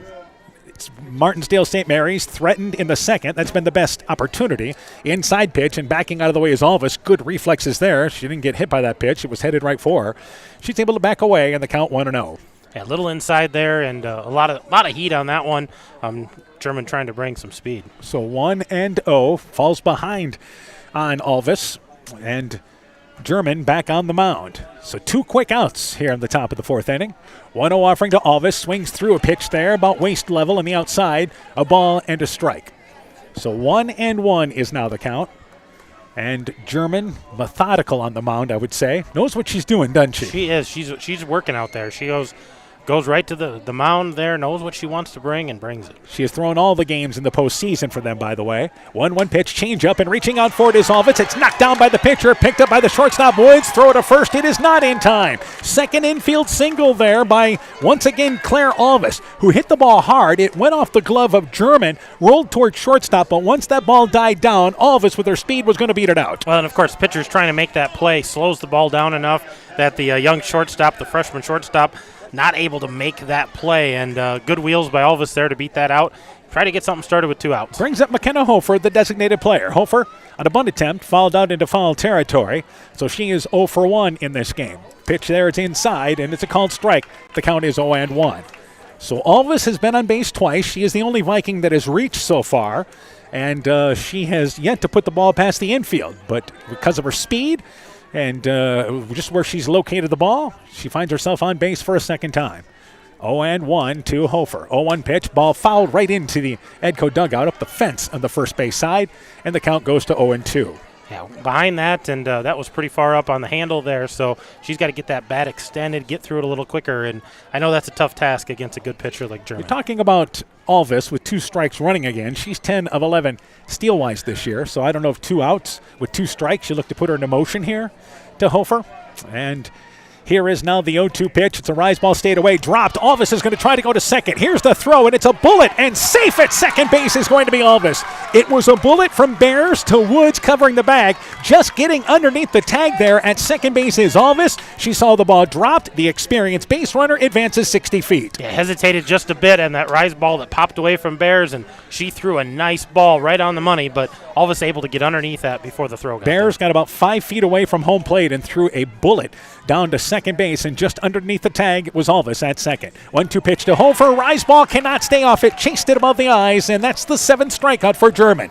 But for the Vikings, no runs a hit. They leave a runner in scoring position. Halfway through this one, still no score with Edco and Martensdale-St. Mary's. It's better when you're under our roof because our agents can help you choose insurance to help protect what matters most. Life insurance from American Family Life Insurance Company can help financially protect your loved ones by replacing a portion of your income if you were to pass away. That means your family could have the help they need to continue to pursue their dreams. Contact Julie Depke, agent at 205 South Main Street in Elkader today. Products not available in all states. American Family Life Insurance Company, 6000 American Parkway, Madison, Wisconsin. Attention business owners. Are you tired of monthly fees eating into your profits? Look no further than People State Bank. People State Bank's business checking account has no monthly service charge. Yes, you heard that right. 0 monthly service charges. But that's not all. Enjoy free ATM and debit cards, free online and mobile banking, and free bill pay services. With People State Bank, managing your business finances has never been easier or more affordable. Stop wasting your hard-earned money on unnecessary fees. Switch to People State Bank today and take care of your business finances. People State Bank, member FDIC. Now in the bottom of the 4th inning, Campbell, German, Abby Hughes, Sydney Bears. That's 3, 4, and 5 in the Martensdale-St. Mary's lineup. First pitch to German. It's outside. The count is 1-0. German lined out to short. In the first inning, she is 0 for 1. Edco, for the first time in this ball game, had a runner in scoring position in the top of the 4th inning with 2 outs, but came up empty. 1-0 pitch. German takes it outside. Change up there from Eckelceder. Helmrichs throws the ball back to Eckelceder and throws it to the right, and it ends up scooting into center field. I tell you what, that doesn't happen very often. No, I think it slipped out of her fingers there. So 1-0 is now the count. 1-1 rather. That pitch was a strike. So 1-1. Bottom of the 4th inning here. And still looking for the first run of this ball game. And the 1-1 pitch, reaching out for it is German, pops it up. Second baseman edges towards the first base line. At the edge of the infield, Emma Stainer calls for it. German pops out to second base, and it's 1 up and 1 down very quickly here in the bottom of the 4th. Yeah, that's the second baseman's ball all the way behind first base. Got a great angle on that. Nice catch by Stainer. Abby Hughes now up to bat, who flew out to right field. She is 0 for 1. So Eckelceder, not the same strikeout numbers as Campbell German, but has been so effective keeping Martensdale-St. Mary's off balance. She is. She's been fairly efficient as well. And the first pitch there to Hughes, it's outside. The count goes to 1-0. So it's being a effective pitcher, just a little different. Yeah, and both pitchers at 50 pitches right now, so both of them doing what they need to do to be efficient. And 1-0 pitch, and that ball is popped up out of play over the backstop area. Goes to a ball and a strike. Again, the winner of this ball game plays in the semifinals. The winner of this ball game is guaranteed 2 games. Yeah, winner is going to play tomorrow at 7, and then win or lose, they'll have a game on Friday. Yep. The loser of this contest plays tomorrow at 12:45, and then they are done. Yep, that's right. 1-1 pitch outside, and just missing away is Eckelceder. A little something off that pitch, and it's 2 balls and a strike. So, yeah, 7 o'clock here tomorrow night will be the semifinals in Class 1A. And as you mentioned, 12:45 is the consolation semi on the other side. 2-1 pitch, it's low, and the count goes to 3-1. Well, we're going to be here either way, Dan. Yeah. We're covering this one. We plan on staying no matter what. Hopefully, with a little luck, it'll be maybe Friday we come back too. That'd be kind of nice to see as well. But first things first. It's a scoreless game in the bottom of the 4th inning, and 3-1 the count to Hughes. 3-1 pitch, takes it inside. It is ball number 4. So that's the first walk issued by Eckelceder. You've got a 1-out base runner now, and Sydney Bears, the catcher, is up to bat. Bears a strikeout victim her last at-bat. I believe we will see a pinch runner coming in here for Hughes, the third baseman. And we'll let you know who that is. It will be number 1. And this is, again, a pinch runner, Carson Oberender. So Carson Oberender is the pinch runner, not a courtesy runner here because it's the third baseman. But we're now in the middle stages of the ball game with one out, and Martensdale-St. Mary's going to play for a run. Yeah, they're going to try to get her into scoring position here. I don't know if they'll try to bunt, if they'll just try to hit and run, but they're looking to get her into scoring position, and then a base hit could score her from second. Sydney Bears, who struck out her first at-bat, one of the top hitters this year for Martensdale-St. Mary's. We mentioned the power she has, and she follows that one up against the backstop. The count is 0-1. She has 5 home runs this year. That leads Martensdale-St. Mary's. And a .440 batting average as well, which is the top, second, actually, leading average on this team. Brindley German bats .440. So 0-1 is now the count. .482, actually, is what Brindley German bats. 0-1 pitch, it's outside, and the count goes to a ball and a strike. So this is, again, Martensdale-St. Mary's with a one-out base runner. They had 2 runners on in the second inning, but that came with 2 outs. So now they've got a one-out base runner here in the bottom of the 4th in a scoreless quarterfinal. 1-1 is the count. Eccleseder works to Bears, and it's a pop-up. This will make it out of play, and again hits the fence area above the Edco fans in the bleacher area to our right, and it's a ball and 2 strikes. You know, it's one of those games where we get a feeling that first run, whoever gets that first run is going to get a lot of momentum, and it might compound and get 2 or 3 more runs. Edco's trying to prevent that here. They want to be the first one to score, but this is going to be a big series for them to try to strand that runner. A ball and 2 strikes to Bears with 1 out, and the 1-2 offering. Bears fouls it back up against the backstop area, and it remains a ball and 2 strikes. If you're talking about Ostrander running again, or Oberender, I should say, she's just stolen a couple of bases this year.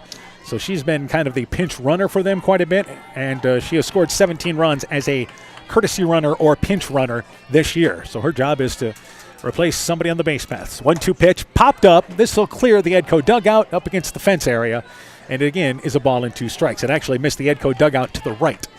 So still a ball and 2 strikes. Well, and I'm sure Oberender's quick. I mean, she's not out there because, she's a slow runner, but I don't think she's a stealing threat, especially with Helmerich behind the plate here. So 1-2 is the count. With 1 out, Bears, the catcher, looks at a 1-2 pitch and pops it up against the backstop again. We'll do it all again at a ball and 2 strikes. So Eccleseder has done an effective job of being patient the way she's working the Martensdale-St. Mary's hitters. Yeah, she had that 1 walk. That's why we've got a runner on first base. But otherwise, she's tried to stay ahead in the count. 0-2, 1-2, never falling behind and having to throw a pitch she doesn't want to throw. So a ball and 2 strikes to Bears. Here's the 1-2 pitch, and Bears lines that one foul down the right field line. This one actually ends up way past the Edco dugout at the first base side. And we'll do it again, a ball and 2 strikes. Another tough pitch there by Rachel Eccleseder, just bringing it and being around the plate all the time. And she's making great pitches here with the count 1-2, but right now Bears just hanging tough with a ball and 2 strikes. Eccleseder now, the 1-2 pitch. It's a rise ball away. Snap throw down to first base. That ball goes off the glove of the first baseman, Lauren Kirby. Gall backs up the play, but by the time the throw comes in, into second base is Oberender standing up. So an error on the throw. It went off the glove of Lauren Kirby. Helmerich snapped it down to first base, and a break for Martensdale-St. Mary's with a runner in scoring position now. Yeah, that kind of changes things here. With 1 out, you've got a runner now in scoring position. Now Sydney Bears can look to, maybe drive that to the right side, get that runner to third base. And the ball went to the edge of the infield, then rolled down, so Marin Gall was able to get there. She was backing up right away. 2-2 pitch, bouncing ball. That's into center field. It's a base hit.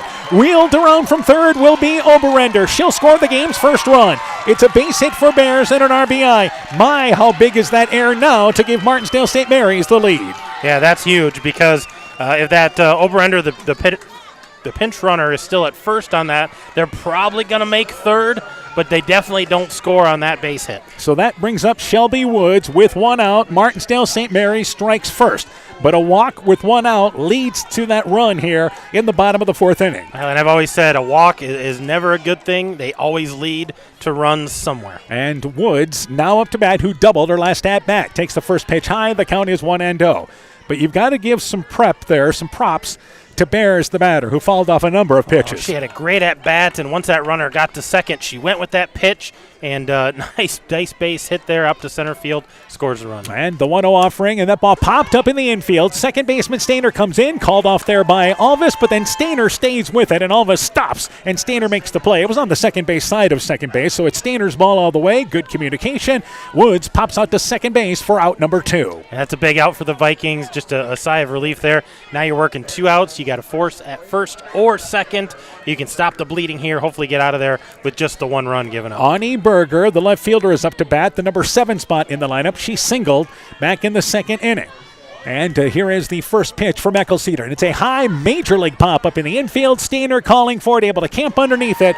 And Berger pops out to second for the third out of the inning. But Martensdale-St. Mary strikes first. 1 run a hit, helped up by a walk in an air. We've played 4. 1 zip. Blue Devils in the lead. Brought to you by locally owned and operated NEAT, proudly providing high-quality internet, television, and telephone services at the speed of light to businesses and homes in Northeast Iowa. NEAT also provides computer and network services as well as business phone system sales and service. For more information, visit NEITEL.com or call 877-638-2122. NEAT, connecting you now.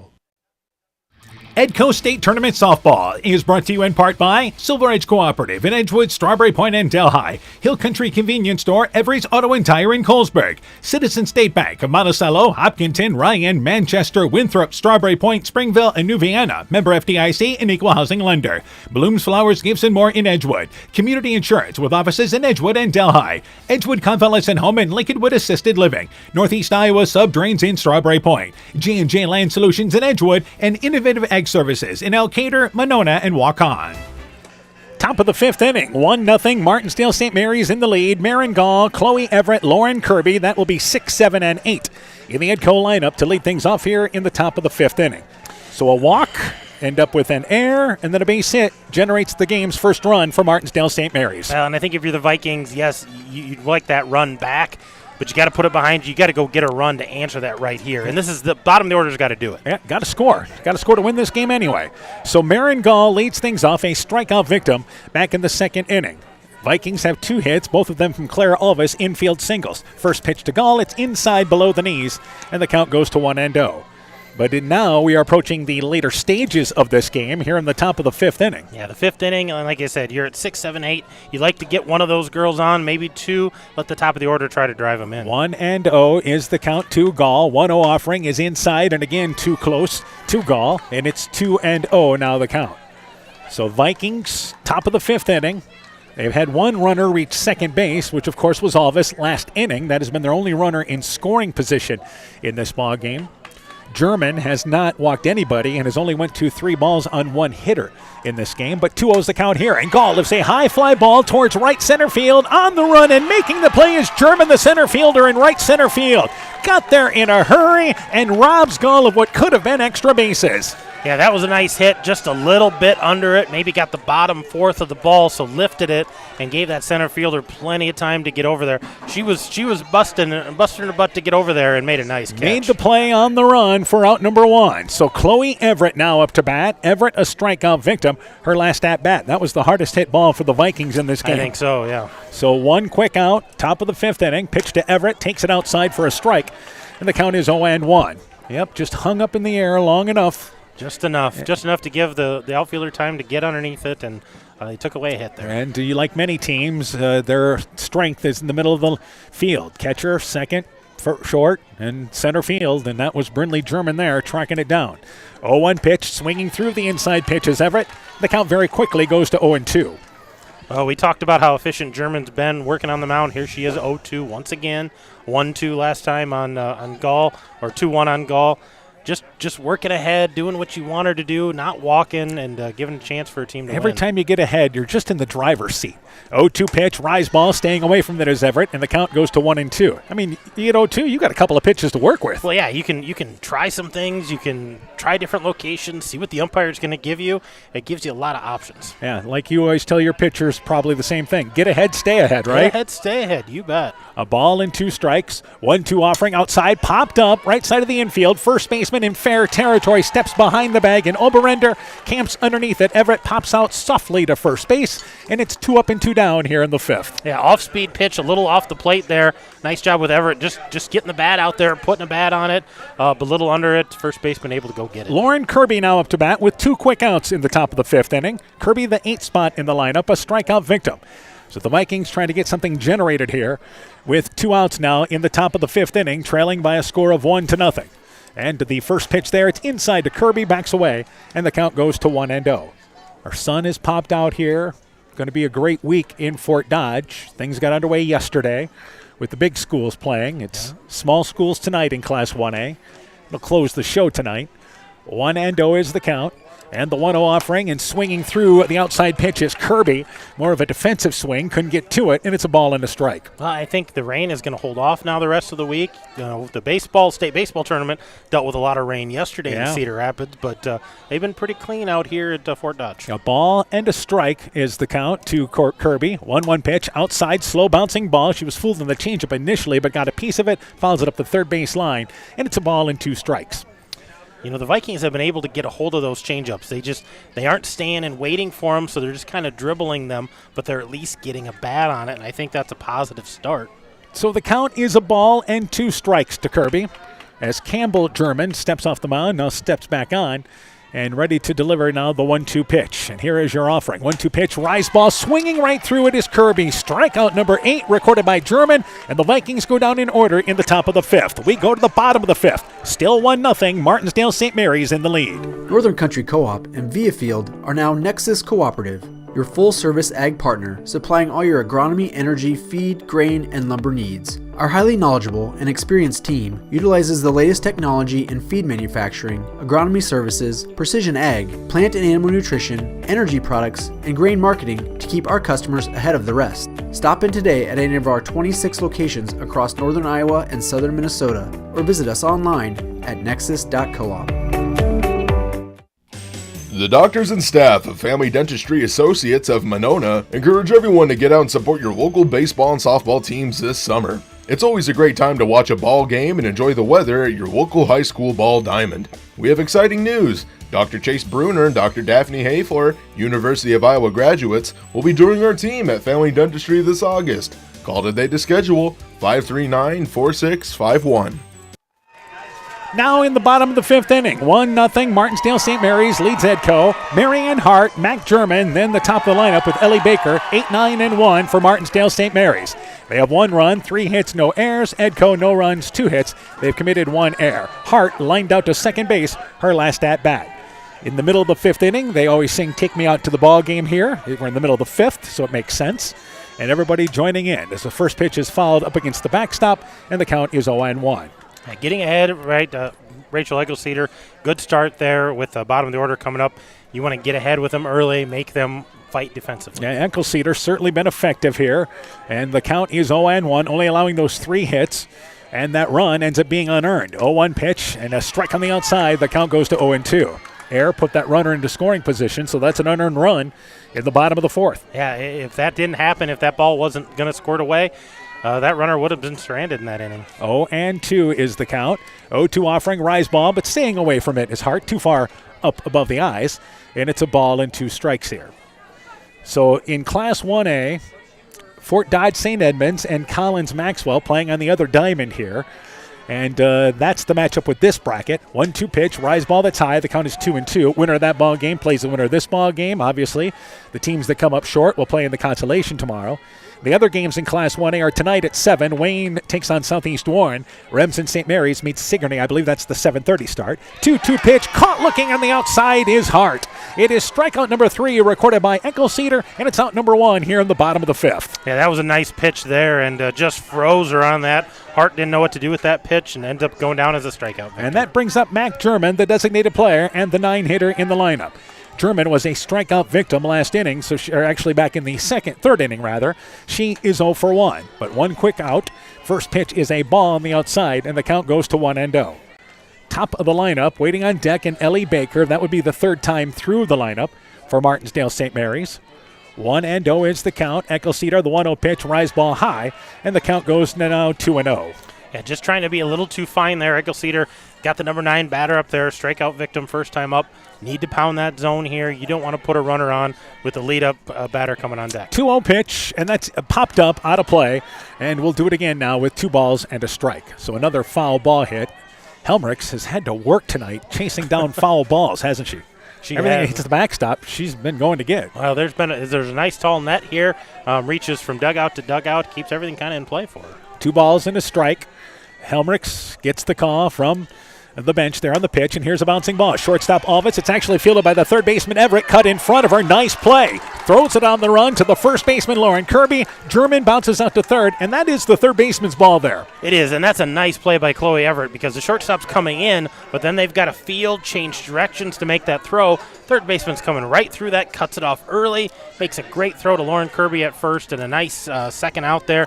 Brings up the leadoff batter, and here's the adjustment for the slapper. Ellie Baker up to bat, 0 for 2, popped out to third and actually singled but was called out for interference. Pops this one out of play, and the count goes to 0-1. Again, you see the Vikings shifting defensively. Stainer brought in, and I would say, 30 feet from home plate, maybe closer to 40? Yeah, really close, and last time had a nice hit, Ellie Baker did, with 2 strikes, but she stepped on the plate, so that's why she was interfered. Baker, by the way, as she looks at the 0-1 pitch, looking to slap it, and it goes right by Stainer. It's into right field for a base hit.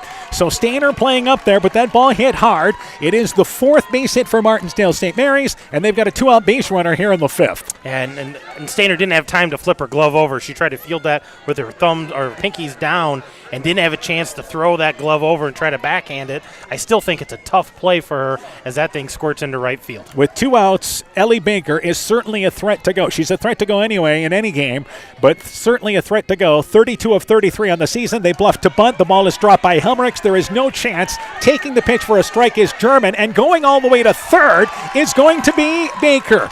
So nobody covering third as Alvis went to cover the second base bag, and as the ball got by, charging in on the bunt attempt was Everett, and Baker wheels herself to third. Yeah, nobody was there because Alvis had second, and Everett didn't get back quick enough as that ball scored away from Helmerichs, so now they've got another run standing on third base. And Alvis tried to race to the bag to third base, but not with the speed of Baker. There was just no chance. She was going first to third from the get-go. 0-1 pitch, it's downstairs, and the count goes to 1-1. But there's 2 outs here. With a runner at third base, Vikings can still get out of this without any more damage. German bounced out to short, popped out to short. And the count is 1-1. Leading 1-0, Baker, the speedster, is at third base. Eckelceder delivers the 1-1 pitch in a rise ball that stayed a bit high. Our home plate umpire gave it an extra look, waved it high, and the count goes to 2 balls and a strike. Well, and Helmerichs, I'm sure, is frustrated that ball squirted away and got that extra base. So I don't think you're going to see anything squirt by her with that runner at third. Yeah, 2 balls and a strike because she's going, no matter how far that ball's away. 2-1 pitch, and the bouncing ball, gloved there by Alvis, knocked it down. That's the best she can do, reaching to her right. The ball will end up in left field. It's a base hit for Brindley German and an RBI, and it is now 2-0 Martensdale-St. Mary's in the lead. Yeah, that was a hard hit ball, and again, got the glove turned over, just not enough to get to it. Ball squirts into left field there. Caitlin Hahn quickly gets it in, but runner at third easily scores. And Alvis, the best she could do was try to backhand it there, and then it would have been an interesting play because she was going to her right anyway. Best case scenario maybe would have been to keep it in the infield, but again, the runner was going to score from third anyway. She was going on contact. So Campbell German is up to bat. German is 0 for 2, lined out to short, popped out to second, takes the first pitch for a strike. The count is 0-1. But all of this with 2 outs here for Martensdale-St. Mary's in the bottom of the 5th. Yeah, absolutely. Back-to-back base hits. 0-1 pitch, and off and running, by the way, is German. Here's the throw, and it goes to the right side of second base to Stainer, and Brindley German has stolen second base. This is a team with Baker and German can run all day. Brindley German has 26 stolen bases, 26 of 29. Baker, 32 of 33 coming into this game. Each of them has stolen a base tonight. Yeah, they're definitely threats out there, and Edco needs to settle down, work the batter, try to get this third out and limit the damage. 2-0 pitch. It's a high pop-up. First baseman calling for it, Lauren Kirby. She straddles the line behind the bag, calls for it, makes the play for the third out of the inning. German pops out to first. But for Martensdale-St. Mary's, a run, 2 hits. They leave a runner. We go to the top of the 6th. Now 2-0. Martensdale-St. Mary's in the lead. Stronger, farther, faster. It all starts with good nutrition. Clayton County Farm Bureau is proud of our livestock farmers who provide high-quality protein needed to fuel our young athletes. The ultimate pre- and post-game fuel-up can be found in meat and dairy foods grown right here. Meat and dairy are natural sources of essential vitamins that support health, energy, and performance. We know our student athletes are the real deal, and Iowa's livestock farmers are committed to helping them reach their goals. To learn more, visit realfarmersrealfoodrealmeat.com.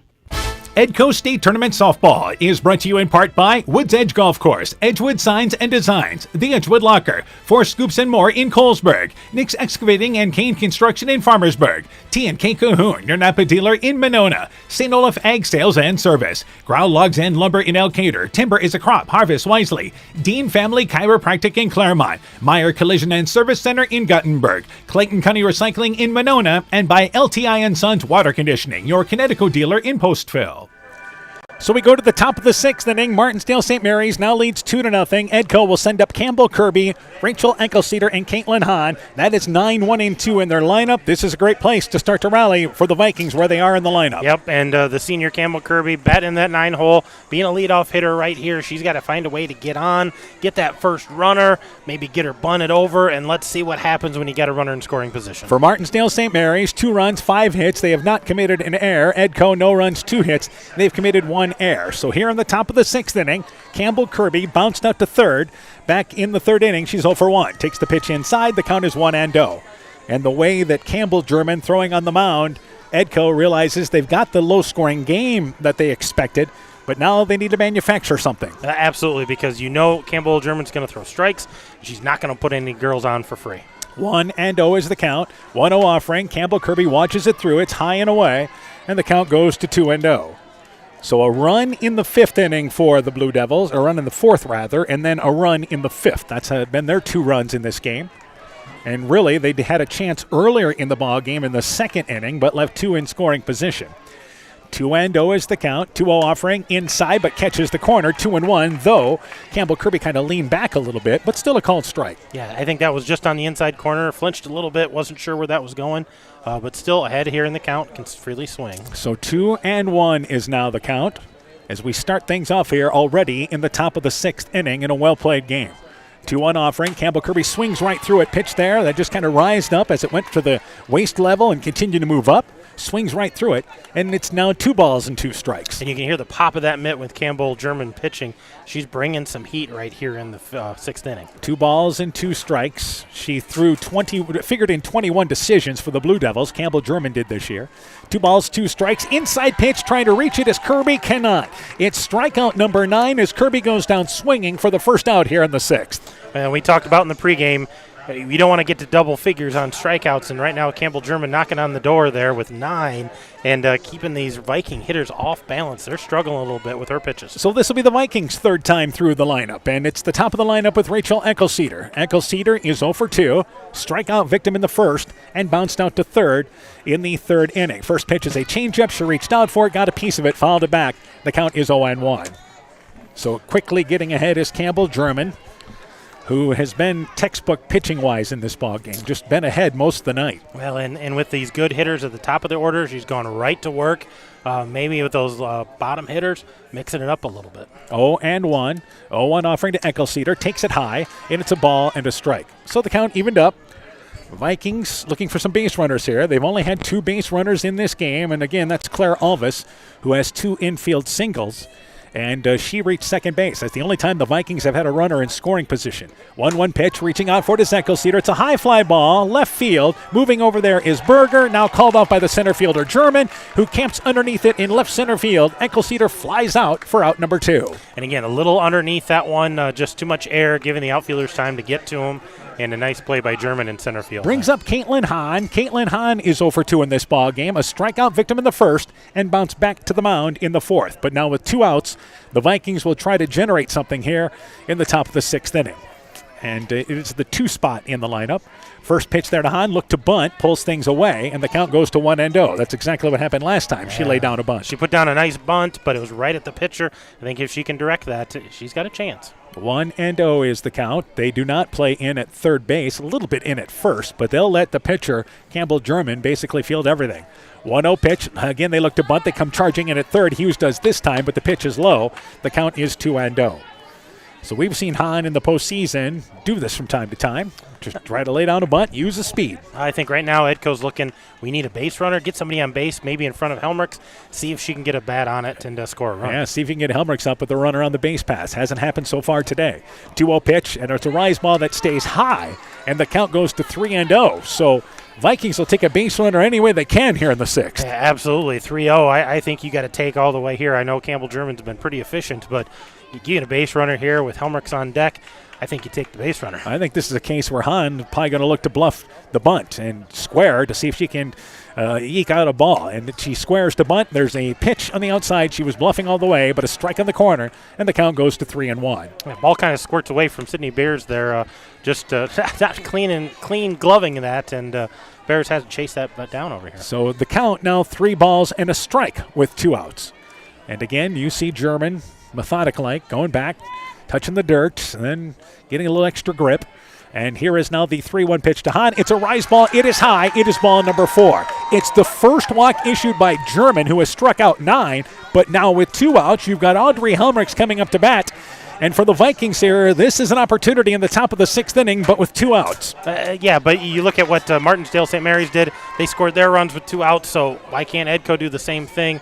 Here's an opportunity. You know, Helmrichs had that at-bat last time was not the best for her. She just needs to refocus here and know she's a good hitter. Coach Huber meets Helmrichs halfway down the line from the third base box and gives her a tap there, has a short meeting with her, and I think it's about – this is what, not like the previous at-bat. Let's get back to Audrey's at-bat.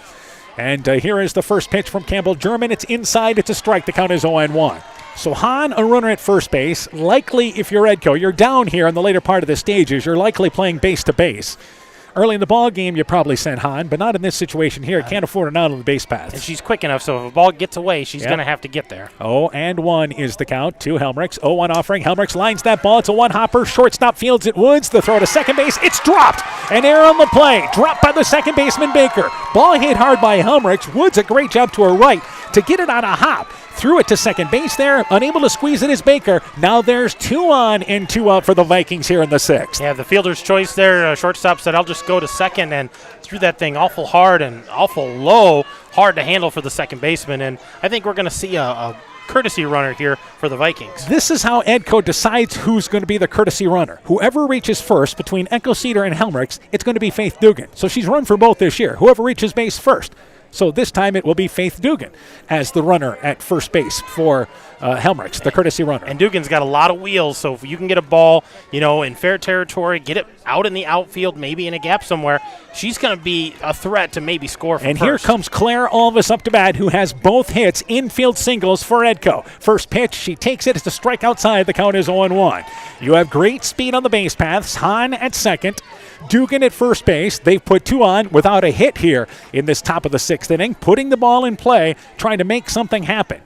And again, 0-1 is the count to Alvis. 0-1 offering. It's a changeup. That ball's lined into center field. It's a base hit. Picked up by German. They'll wave Hahn around. She'll score standing up as the throw comes to the right of home plate. Advancing to third is once again Dugan. And it's 2-1. A base hit. The third hit for Alvis and an RBI. And the Vikings back here as Alvis ends up at second base. And that was just a great hit again. A little outside, but she went with that pitch.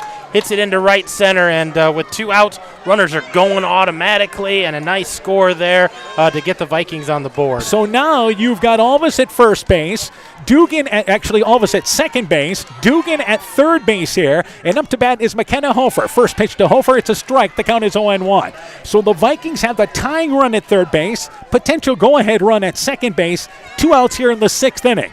And this has been their best at-bats they've had as top of the lineup really coming through. Yeah, good offensive series in this inning. Hofer 0-2. Popped out to the catcher and a strikeout victim. First pitch a strike, 0-1 pitch. Rise ball swings right through it. Little extra oomph from German on that pitch. And the count goes to 0-2. And that's the first run that the Blue Devils have given up in the whole postseason. Outscored everybody 30-0 to this point. 32-0 to this point. So 0-2 is now the count, but they're a pitch away from getting out of this inning. And Hofer trying to put it into play. 0-2 pitch hits a pop-up over the Edco dugout up the first base side, and we'll do it again with a count at 0-2. McKenna Hofer up to bat, one of the team leaders RBI-wise this year, right in that group with 26 RBIs. This is a golden opportunity here. So runners on second and third in the top of the 6th inning. And again, German, you don't figure, and you know she's not rattled, been in these situations before. 0-2 is the count. 0-2 offering, taking the inside pitch is Hofer, who looked back at the home plate umpire and kind of sighed, didn't she? She kind of was relieved there. That was really close, and she knew it, and she went, I get another opportunity, and I'm going to hopefully take advantage of it here. So it's a ball and 2 strikes now here. Tremendous speed on the base pass for Edco. 1-2 is now the count as Campbell German delivers. Now here is your 1-2 pitch, and swinging through the rise ball is Hofer. The 10th strikeout recorded by German, and that does it for the Vikings in the top of the 6th. But they score a run. They do it on a hit, helped out by a walk in air, but they leave 2 in scoring position. We go to the bottom of the 6th. 2-1, Blue Devils now in the lead. When I started out in the car business, my dad gave me some good advice. Hi, it's Forrest Brown with the Browns family of dealerships. What my dad told me is when you sell someone their first car, you need a good sales department. But if you expect to sell them their second, third, and fourth car, you better have a great service department. Visit any one of the Browns family of dealerships in Guttenberg, Elkader, West Branch, or Victory Ford in Dyersville and find out why Browns is your hometown dealer, no matter where your hometown may be. The Woodland Eye Clinic in Elkader and West Union are proud sponsors of high school sports. We are committed to bringing our patients the highest level of total eye care with detailed one-on-one attention. Our offices offer the newest technology and equipment with a professional team of experienced staff that is committed to you. Call us today for your next total eye care appointment. The Woodland Eye Clinic in Elkader and West Union supports all of our local athletes taking the field or court this season. 2-1, Martensdale-Saint Mary's in the lead. Abby Hughes, first pitch in the bottom of the 6th inning. Bouncing ball, a routine grounder to Alvis, who flips it on over to Lauren Kirby. Shortstop to first, and that is out number 1 here in the bottom of the 6th inning. As Hughes now 0 for 2, though she walked and her position scored a run in this ball game. So that brings up Sydney Bears. Bears is 1 for 2 with a base hit and an RBI. Edco trying to hold serve here, and when you look at the top of the 7th inning, they'll send up Marin Gall, Chloe Everett, and Lauren Kirby. That will be 6, 7, and 8 in the Vikings lineup. So trailing 2-1, here's a fly ball, center field, and able to camp underneath it there in center field is once again Campbell Kirby. Camps underneath it, makes the play for out number 1, routine fly ball for out number 2 here in the 6th. Yeah, and that's 3 pitches here. That's nice and efficient. You would expect the freshman here maybe give a couple of pitches, maybe take a pitch, try to extend this inning a little bit, but Rachel Eggleseder pounding the zone right now here, trying to get out of this quick. Brings up Shelby Woods. Woods is 1 for 2 with a double and popped out to second base. The first offering there is outside, and the count goes to 1-0. But if you're Edco, you'd love nothing more than a quick bottom of the 6th inning and try to get the bats going in the top of the 7th inning, as they have continued to push number 1 Martensdale-Saint Mary's here in this Class 1A quarterfinal. 1-0 pitch, and that ball lined down the right field line, but will hook foul as it was past the glove of Kirby, couldn't reach it, ends up at the edge of the infield down the line, and it's a ball and a strike. Yeah, that was a close one there, but a good strike. Outside pitch there by Eggleseder. Get it back to even here, 1-1. And again, this is already with 2 quick outs in this inning. So once again, Eggleseder would like a quick bottom of the 6th inning. 1-1 is the count, by the way. And Woods, the 1-1 pitch, takes it high, and it goes to 2 balls and a strike. Run in the 4th inning for Martensdale-Saint Mary's. A run in the 5th, and then, of course, Edco answering in the top of the 6th with 1 run. And 2 balls and a strike here to Woods. 2-1 pitch, that one rises away, and it goes to 3 balls and a strike. Nobody on here in the 6th inning. Martensdale-Saint Mary's, in 3 of the 5 innings, they've had base runners in this game, but they've taken advantage in the 4th and 5th innings. Here swinging through a pitch is Woods. Nice location by Eggleseder. 3-1, didn't give in to her. Threw a pitch at the knees, diving away, and it goes to a full count now. Martensdale-St. Mary's threatened in the 2nd inning. They had 2nd and 3rd with 2 outs, not able to get those runs across, but then scored in the 4th, scored in the 5th, and down 2 outs here in the 6th. Full count, 3 balls and 2 strikes. And the 3-2 offering, it's inside, it is low, it is ball number 4. It's the 2nd walk issued by Eggleseder. She has struck out 3 in this ball game, and that brings up now Ani Berger, the left fielder. Berger is 1 for 2, singled in the 2nd, popped out to second base. You've got 2 outs here in the bottom of the 6th inning. Martensdale-St. Mary's leading 2-1. Woods, who is the shortstop, if you're talking about whether or not they're going to send her in motion, she has 6 stolen bases this year. And the first pitch is popped up. Shortstop, that is Alvis, makes the play right in front of second base on the soft liner over the mound. Fielding her position well. And that does it for Martensdale-St. Mary's. No runs, no hits. They leave one. We go to the 7th. Vikings try to rally, trailing 2-1. It's pretty unusual for a bank to be 100% employee-owned. And Freedom Bank wouldn't have it any other way. Employee-owned means we're not just your bank. We're your friends and neighbors. We value being active community partners, and we believe in donating generously to local causes. We empower success, not just for our customers, but for our communities as well. Visit Freedom Bank in Elkader, Monona, Postville, Waukon, or online at freedombnk.com. Member FDIC. Edco State Tournament Softball is brought to you in part by Prestige Day Spa, The Edgewood Reminder, Del Clay Farm Equipment, your Kawasaki dealer in Edgewood, The Market, a division of Kedrick Inc., Myers Auto Service in Monona, Thompson Construction and Monona Overhead Door, Culligan Water Conditioning in Elkader, the Loena Savings Bank, member FDIC, Fisk Farm and Home in Monona, Cresco, and Decorah, Carr Auto Group, Bacon Concrete in Postville, and Bruins and James Insurance, your Grinnell Mutual agent in Monona.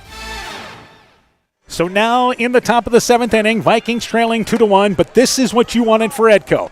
Be in this ball game later stages and a chance to steal it. They need to keep a run going here on the board to keep this ball game alive, 2 to get the lead. Well, and they need to understand they need a run. They'd love to get a couple, get the lead, but they need at least a run to keep this game extended. They've got a senior, sophomore, senior. They got 6, 7, 8, 9, and they're going to have to produce here. We talked about them doing it all postseason. Marin Gall, Chloe Everett, and Lauren Kirby to lead things off. Gall is 0 for 2. Struck out back in the second, then hit a fly ball into the right center field alley, which was tracked down by the center fielder Brindley German. Swings right through the first pitch, and the count is 0-1. The Vikings, the 12th ranked team in Class 1A, coming in as the number 8 seed. Martensdale-St. Mary's, the defending state champ, the top seed, and the top ranked team in Class 1A. 0-1 pitch there, and a good cut by Gall. Couldn't get to it, though. The count is 0-2. Yeah, that was a nice, strong swing there. You could see, put a little dirt on her hands, getting a little sweaty out here. Humidity's up, and much better swing on that second one. But now down 0-2 here. She's going to have to battle. 0-2, bottom of the lineup, trying to get on the base paths to give the top of the lineup a shot here in the top of the 7th inning. 0-2 pitch, swinging through it is Gall, challenged again by Campbell German, and German records her 11th strikeout, and it's out number 1 here in the 7th. And that brings up now Chloe Everett, the third baseman. Yeah, we got a couple of sophomores. Chloe Everett plays third base, does a little pitching for them. Right now, they need her to find a way on base. Whether it's a walk, base hit, error, they just need a runner. So Everett is 0 for 2, struck out and popped out, takes the first pitch outside. The count is 1-0. Find a way to get on the base paths here if you can. You need a runner. That's what you need right now. That's priority 1. Get somebody on the base paths. Then you got to get them in scoring position and hope someone can drive them in. Vikings scored their run, and they did it with a 2-out rally in the 6th inning. But left runners on 2nd and 3rd. 1-0 is the count. 1-0 pitch, taking it inside is Everett. It's a called strike, and the count goes to a ball and a strike. Vikings down to their final 2 outs here in the top of the 7th inning.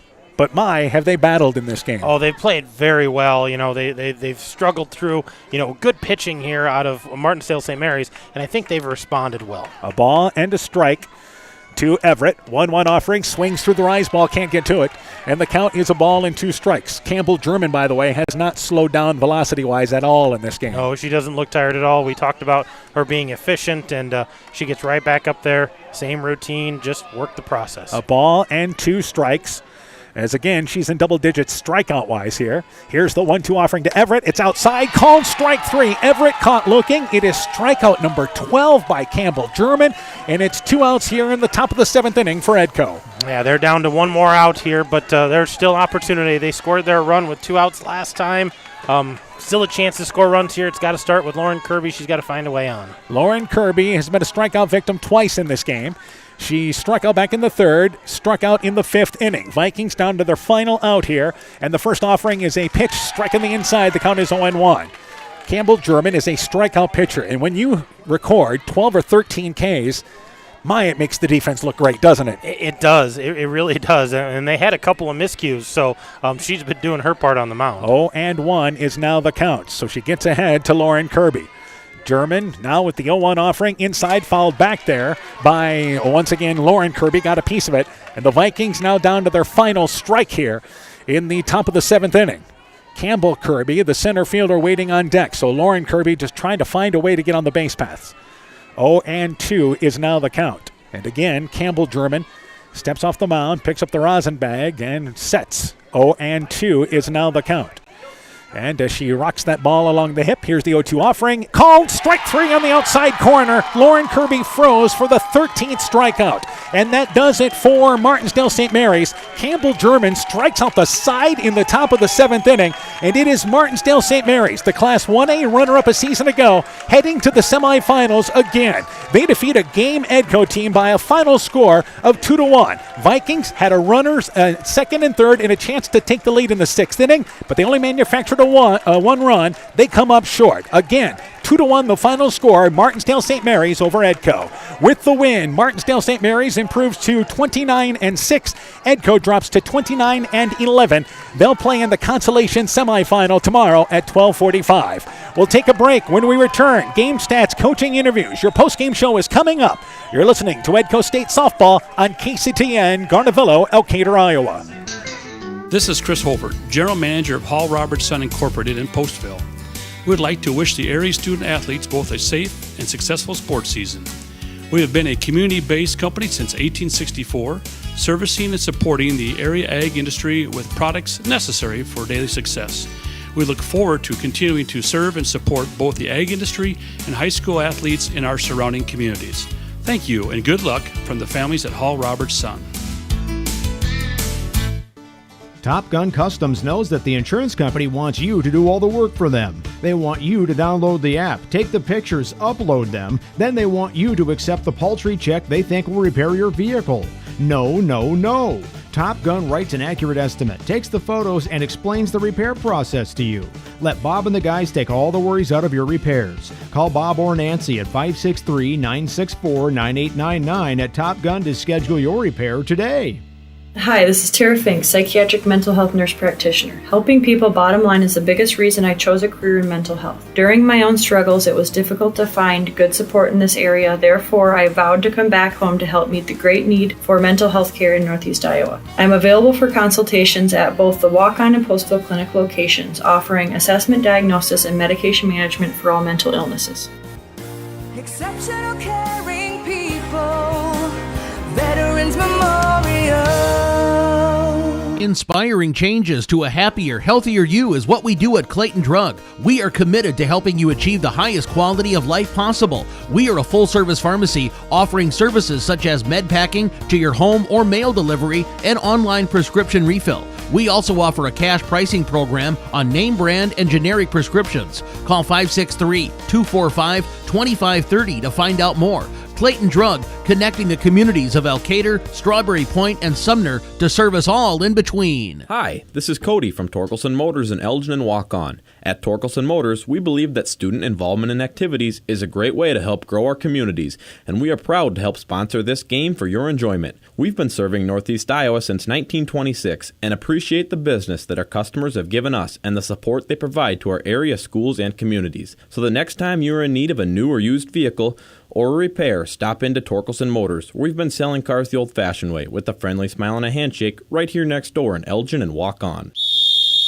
Hey sports fans, take a time out and call Garms Financial Services. Their team of agents can show you how to save money on all your insurance needs with Grinnell Mutual. Whether you need auto, home, farm, crop, or business insurance, Garms Financial Services has you covered. You'll also receive quality protection, expert advice, and local friendly service. Call Brian Bugenhagen, Cheryl Wagner, Emily Bazin, or Kayla Olson today for a free competitive quote. Garms Financial Services in Elkader, your trusted choice agency. Alameda Clayton REC provides more than just energy. They also provide ideas to help keep you safe. Nearly 2 in 5 U.S. homeowners will put themselves and others at risk this year by digging without calling 811 beforehand. Always contact 811 before digging to avoid service disruptions caused by damaged buried utilities. At Alameda Clayton REC, they care about keeping you safe. That's the power of human connection. Alameda Clayton REC, your Touchstone Energy Cooperative. Edco State Tournament Softball is brought to you in part by the Edgewood Locker, Lloyd Kelchin Grain in Edgewood, Leonard Muller Funeral Home and Crematory in Manchester, Edgewood, and Strawberry Point, Farmers Savings Bank of Colesburg, Elkport Garber, Strawberry Point, and Arlington, member FDIC, TJ's Pizza in Monona and Claremont, Furniture Showcase in Allwine, Guttenberg Municipal Hospital and Clinic, Norby's Farm Fleet in Northeast Iowa, and Rivals Inc. Custom Gear, Screen Printing, Embroidery, and online shopping at rivalsinc.com. Welcome back to Fort Dodge. Heck of a ball game, but the Edco Lady Vikings come up short in the Class 1A quarterfinal, losing by a final score of 2-1 to number 1 Martensdale-St. Mary's. The 8th seed Vikings pushing them here in this Class 1A quarterfinal. Martensdale-St. Mary's scored the first run in this ball game in the 4th inning. They had runners on 2nd and 3rd in the 2nd inning with 2 outs, but could not manufacture anything. Edco scored their first run and their only run in the 6th inning, which was their best threat. But in the 4th inning, it was a 1-out walk to Abby Hughes. They immediately then brought in a pinch runner in Oberender. But after she was able to go to second base on an error, a base hit by Sydney Bears with 1 out brought in the game's first run. It was 1-0. So an unearned run scored by Martensdale-St. Mary's in the bottom of the 4th inning. They added a run in the 5th inning, and they did that with a 2-out rally. Leadoff hitter Ellie Baker singled, then stole second base, but advanced to third, going first to third on that steal. Brindley German then followed with a 2-out base hit to drive in an RBI. It was 2-0 at that point, and that would end up being a huge run in this game. That was a huge run. I'm sure they wanted that first run back, that throw down to first base that squirted away from the first baseman. But that second one, when Ellie Baker went first to third on that ball that got away from Helmrichs on the stolen base, and then the base hit to score, that was that insurance run, and that turns out to be a huge run because Edco wasn't able to overcome that second run. And Edco with a great 2-out rally in the top of the 6th inning to score their first run. With 2 outs, Caitlin Hahn walked. Then there was an error on a force out at second base as Audrey Helmrichs hit the ball to short. That put runners on first and second, and then Claire Alvis, who has all 3 Edco hits in this ball game, singled into center field to bring in the game's first run for Edco. They had runners on second and third, but that's where the inning ended, as Edco had the tying run at third and the go-ahead run at second base in the top of the 6th, but left them out there. Yeah, not able to push those across, but getting that run was huge. I think and it doesn't mean as much, you wouldn't think, 2-1 versus 2-0, but to able to score that run, to be a threat, to have those girls on base, I think that's huge for their confidence to be able to push a run across against a team who hasn't given up a run in the whole postseason until tonight with the Vikings. Campbell German, the pitcher for Martensdale-St. Mary's, then set down Edco in order, striking out the side in the top of the 7th inning.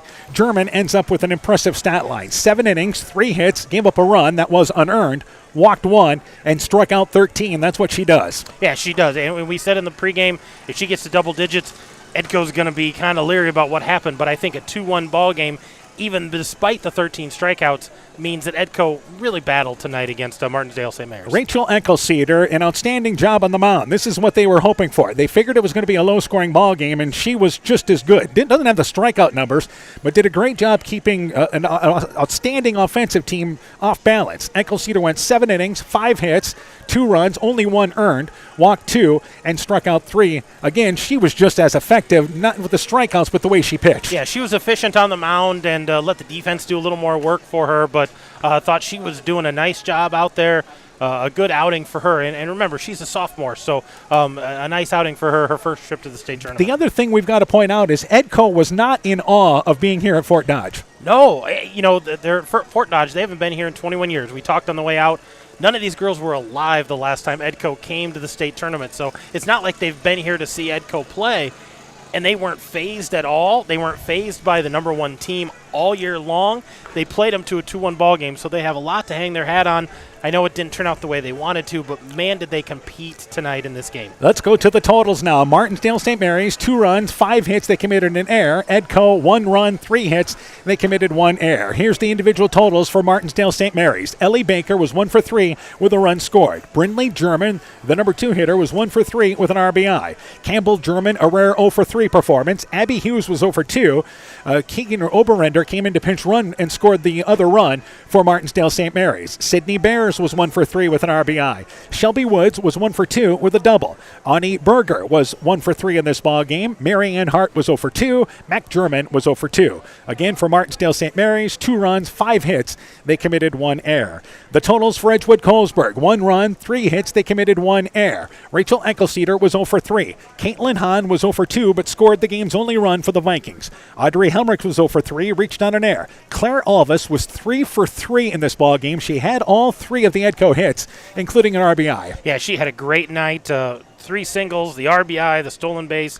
Offensively, couldn't ask much more out of her. Marin Gall was 0 for 3 in this ball game. Chloe Everett 0 for 3. Lauren Kirby was 0 for 3. And Campbell Kirby was 0 for 2. So Edco, again, 1 run, 3 hits, 1 error. It's the state tournament. You expect great pitching, and that's what we saw in this ball game today. Well, and when we talked about their hitting has been coming on so strong in the postseason, and they ran into a really good pitcher for Martensdale-St. Mary's, still able to get a run across against her, but the strikeouts really started adding up for them. And that's the difference in the ball game. They were able to only defense. If you think about this, 21 outs in a ball game, they only had to make 8 plays. Yeah, they took some of the pressure off the defense. And Edco played a good ball game defensively, though that error ends up in an unearned run. But they only committed 1 error in this ball game, so they certainly were very good defensively, as they had to be in this ball game tonight. I think it's an Edco team that heads to the Consolation tomorrow. They play at 12:45, and we'll certainly be here on the Dodger Diamond is where it's at here in Fort Dodge. That's the back diamonds here in the Consolation at 12:45. Our on-deck show will start at 12:15. But now you've got to look at it as a chance that, yes, you're as good as everybody that's here in Fort Dodge, and you've got a chance to end your season with a win. Yeah, absolutely. I think, it's a consolation game. It's not necessarily for a place. The winner, I guess, would tie for 5th place, but you're not really playing for that place. You're playing for the fact that, hey, we just competed with the number 1 team. It was a 2-1 ball game. We deserve to be here. Let's go get a win, finish the season on a win, take these seniors out with a win. I think they would like nothing more than something like that to happen. Yeah, it's not like the old days where you played everything out, all 8 places out. So now the consolation is you're guaranteed 2 games when you come here to Fort Dodge, and that can change depending on the weather, but we know that won't be an issue after tonight's ball game. So Edco, the other thing to point out is they would be going for their 30th win of the season tomorrow as well. That's another milestone I think you shoot for. Yeah, that's a big milestone, but I think they're going to regroup a little bit, maybe find a batting cage somewhere tomorrow morning, get some swings in, kind of shake that rust off from this game, and refocus for tomorrow. So again, our final score, Martensdale-St. Mary's 2, Edco 1. We'll take a break when our postgame show continues. Still planning on talking to Edco softball coach Taylor Huber. Hopefully we'll get a chance to talk with Martensdale-St. Mary's coach Emily Wood as well. That and more when our postgame show continues after this. When making up a to-do list, don't forget to include servicing your car at Edie's AC Delco Service Center in Garnavillo. Your car should have the best care, and Edie's will make sure of it. Stop in or call 964-2186 to make an appointment. Tires worn out? Well, Edie's can replace them. Need a tow? Call Edie's at 964-2186. Kay, Lynn, and Todd invite you to stop by and fill your car's tank with fuel at Edie's AC Delco Service Center in Garnavillo. Edie's open 7 a.m. Mondays through Saturdays. Strawberry Building Supply offers all your building materials for residential and commercial projects. Whether you're building from the ground up, remodeling your home, or a weekend project, we have the materials you'll need. We are an authorized Milwaukee dealer for all your Milwaukee tools. Strawberry Building Supply also has everything you'll need for your pets and livestock. Stop into Strawberry Building Supply today at 413 West Mission Street, Strawberry Point, or call 563-933-4579. Alpine Communications believes connected communities become thriving communities. We are the local telephone company that became a 21st century communications provider. Alpine provides internet, television, cellular security, and telephone too. We promise personal, timely, reliable service from people who live here. When you choose us, we all thrive. Connect with Alpine Communications today. Click alpinecom.net or call 563-245-4000. Hey, Justin Birdnow here from Birdnow Chevrolet in Monona. I want to take a moment to wish all the local athletes good luck during their game. You have worked incredibly hard and it shows during each game.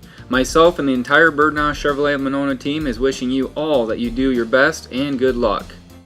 Edco State Tournament Softball is brought to you in part by Silver Edge Cooperative in Edgewood, Strawberry Point, and Delhi, Hill Country Convenience Store, Everett's Auto and Tire in Colesburg, Citizen State Bank of Monticello, Hopkinton, Ryan, Manchester, Winthrop, Strawberry Point, Springville, and New Vienna, member FDIC and equal housing lender. Blooms Flowers, Gifts, and more in Edgewood. Community Insurance with offices in Edgewood and Delhi. Edgewood Convalescent Home and Lincolnwood Assisted Living. Northeast Iowa Sub-Drains in Strawberry Point. J&J Land Solutions in Edgewood and Innovative Ag Services in Elkader, Monona, and Waukon. Welcome back to Fort Dodge. Post-game show continues. We're joined by Martensdale-Saint Mary's head coach Emily Wood. Coach, first off here, congratulations on the win. Thank you. Let's talk about pitching-wise, because obviously that's where it starts for you guys. Campbell German, excellent tonight. Yes. Campbell German's always excellent on the mound. You know that you're going to get a great game from her, and so we just have to play defense and give her the run support she needs. Obviously, the game became very interesting in the 6th inning as Edco tried to rally. Yep. And I was really proud of the girls for settling down and staying with it and not getting rattled with that. All right, let's talk about offensively. Just enough generation in this ballgame for your team. Yes. Yep, our bats weren't going quite as hot as we would have liked tonight. Edco played great defense. The hits weren't falling for us, but we were still able to get it done and capitalize when we had runners on. Obviously, that was big. And then Sydney Bears had a base hit and an RBI. Brindley German as well with a base hit and an RBI. Yep, and with Ellie Baker getting that steal and reading to take third base, too, was huge to get in on Brindley's hit. And obviously, we've seen what speed can do in the base pass with you guys. Yep, that's something we really are working on, is making sure we take the extra base when they give it to us, because that gives us a better chance to get that run across.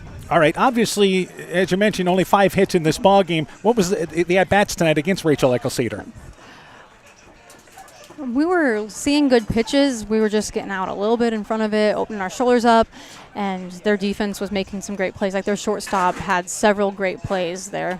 And I think, obviously, the experience you guys have here at Fort Dodge, you guys are pretty confident coming in. Yes, we were pretty confident. We knew we just had to play our game, and we were worried about what we could control in the game.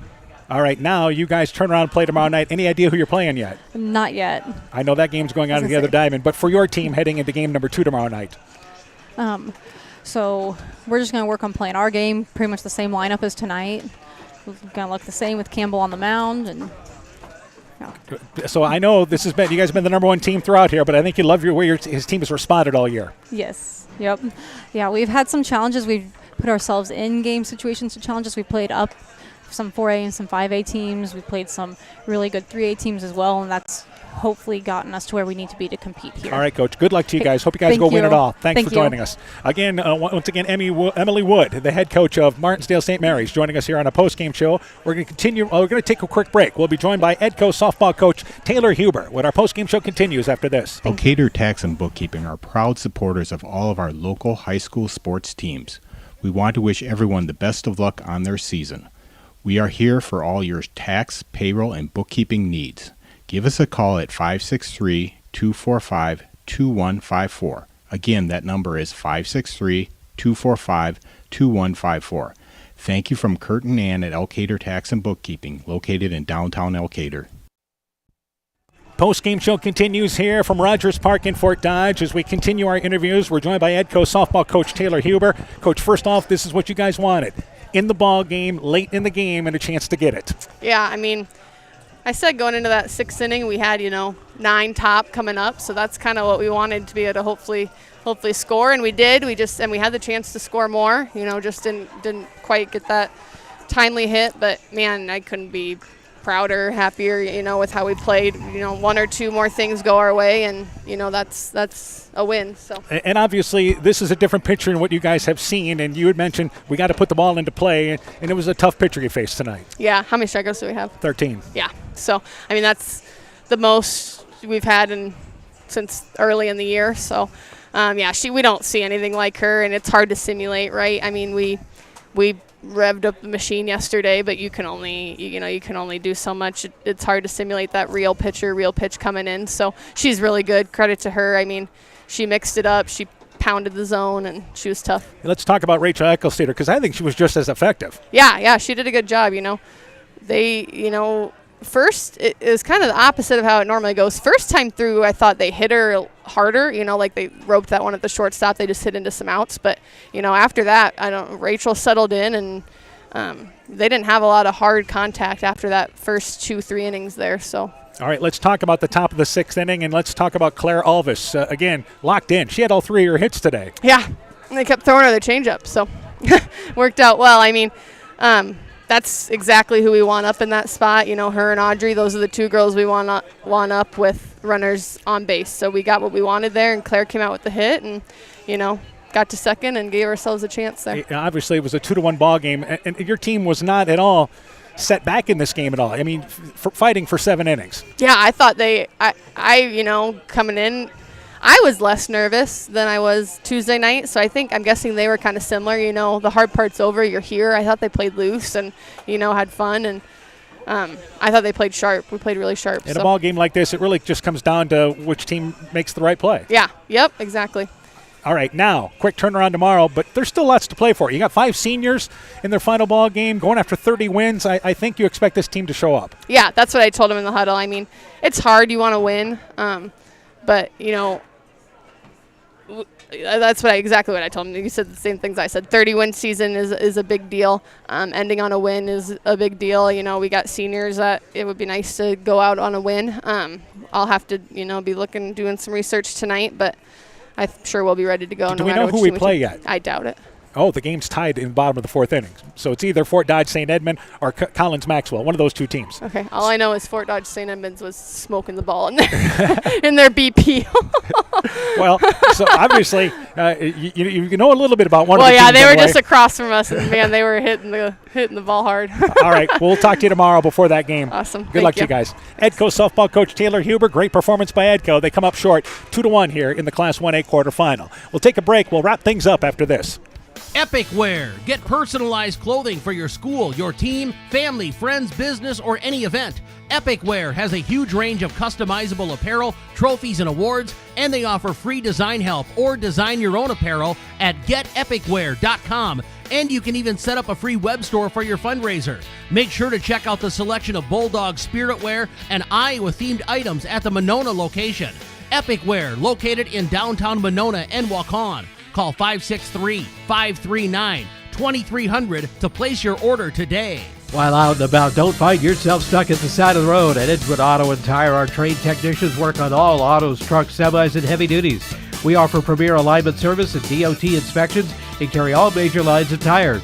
Call or ask about our current tire rebates. If you're in a bind and need a tow, give Edgewood Auto and Tire a call at 563-928-7333. Available 24 hours a day, 7 days a week. We offer a mobile tire repair service to get you back up and going, either on your farm or on the road. Welcome back to Fort Dodge. Great opening game in Class 1A, but it is Martensdale-St. Mary's, number 1 in Class 1A. Again, we can't say this enough. The defending runner-up from a season ago that returned plenty.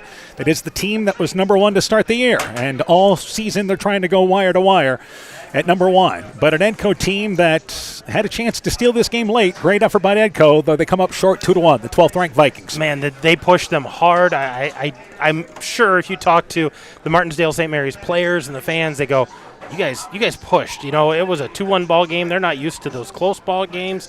But I think you can't say enough about the pitcher, Campbell German. Did a great job on the mound, the 13 strikeouts, took some pressure off the defense, got the timely runs, and put the pressure on the Vikings. But, you know, Edco, they just looked relaxed. They looked calm in this storm, and, you know, it was a tall task for them. Like you said, number 1 team in the state, wire to wire. They're ranked. They're favored. A 2-1 ball game, nothing to hang your head about. And you got another game tomorrow, and as you said, a chance to send the seniors out on a win and bounce back with a win at Fort Dodge. All right, Collins-Maxwell and Fort Dodge St. Edmund are tied at 2. They're in the 4th inning of that ball game. So that started probably closer to 45 minutes behind ours. We started early here. Yeah, we started early, and they were a half an hour after what we were supposed to start.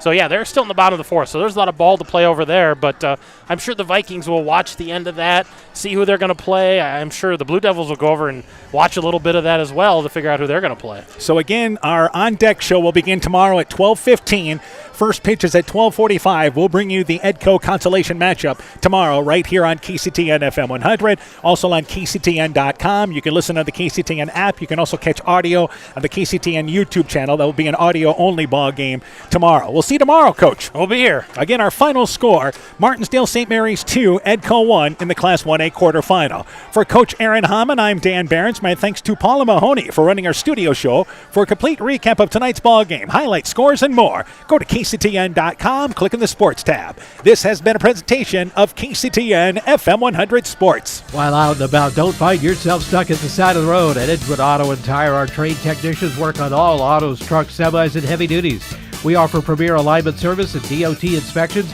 and carry all major lines of tires. Call or ask about our current tire rebates. If you're in a bind and need a tow, give Edgewood Auto and Tire a call at 563-928-7333. Available 24 hours a day, 7 days a week. We offer a mobile tire repair service to get you back up and going, either on your farm or on the road.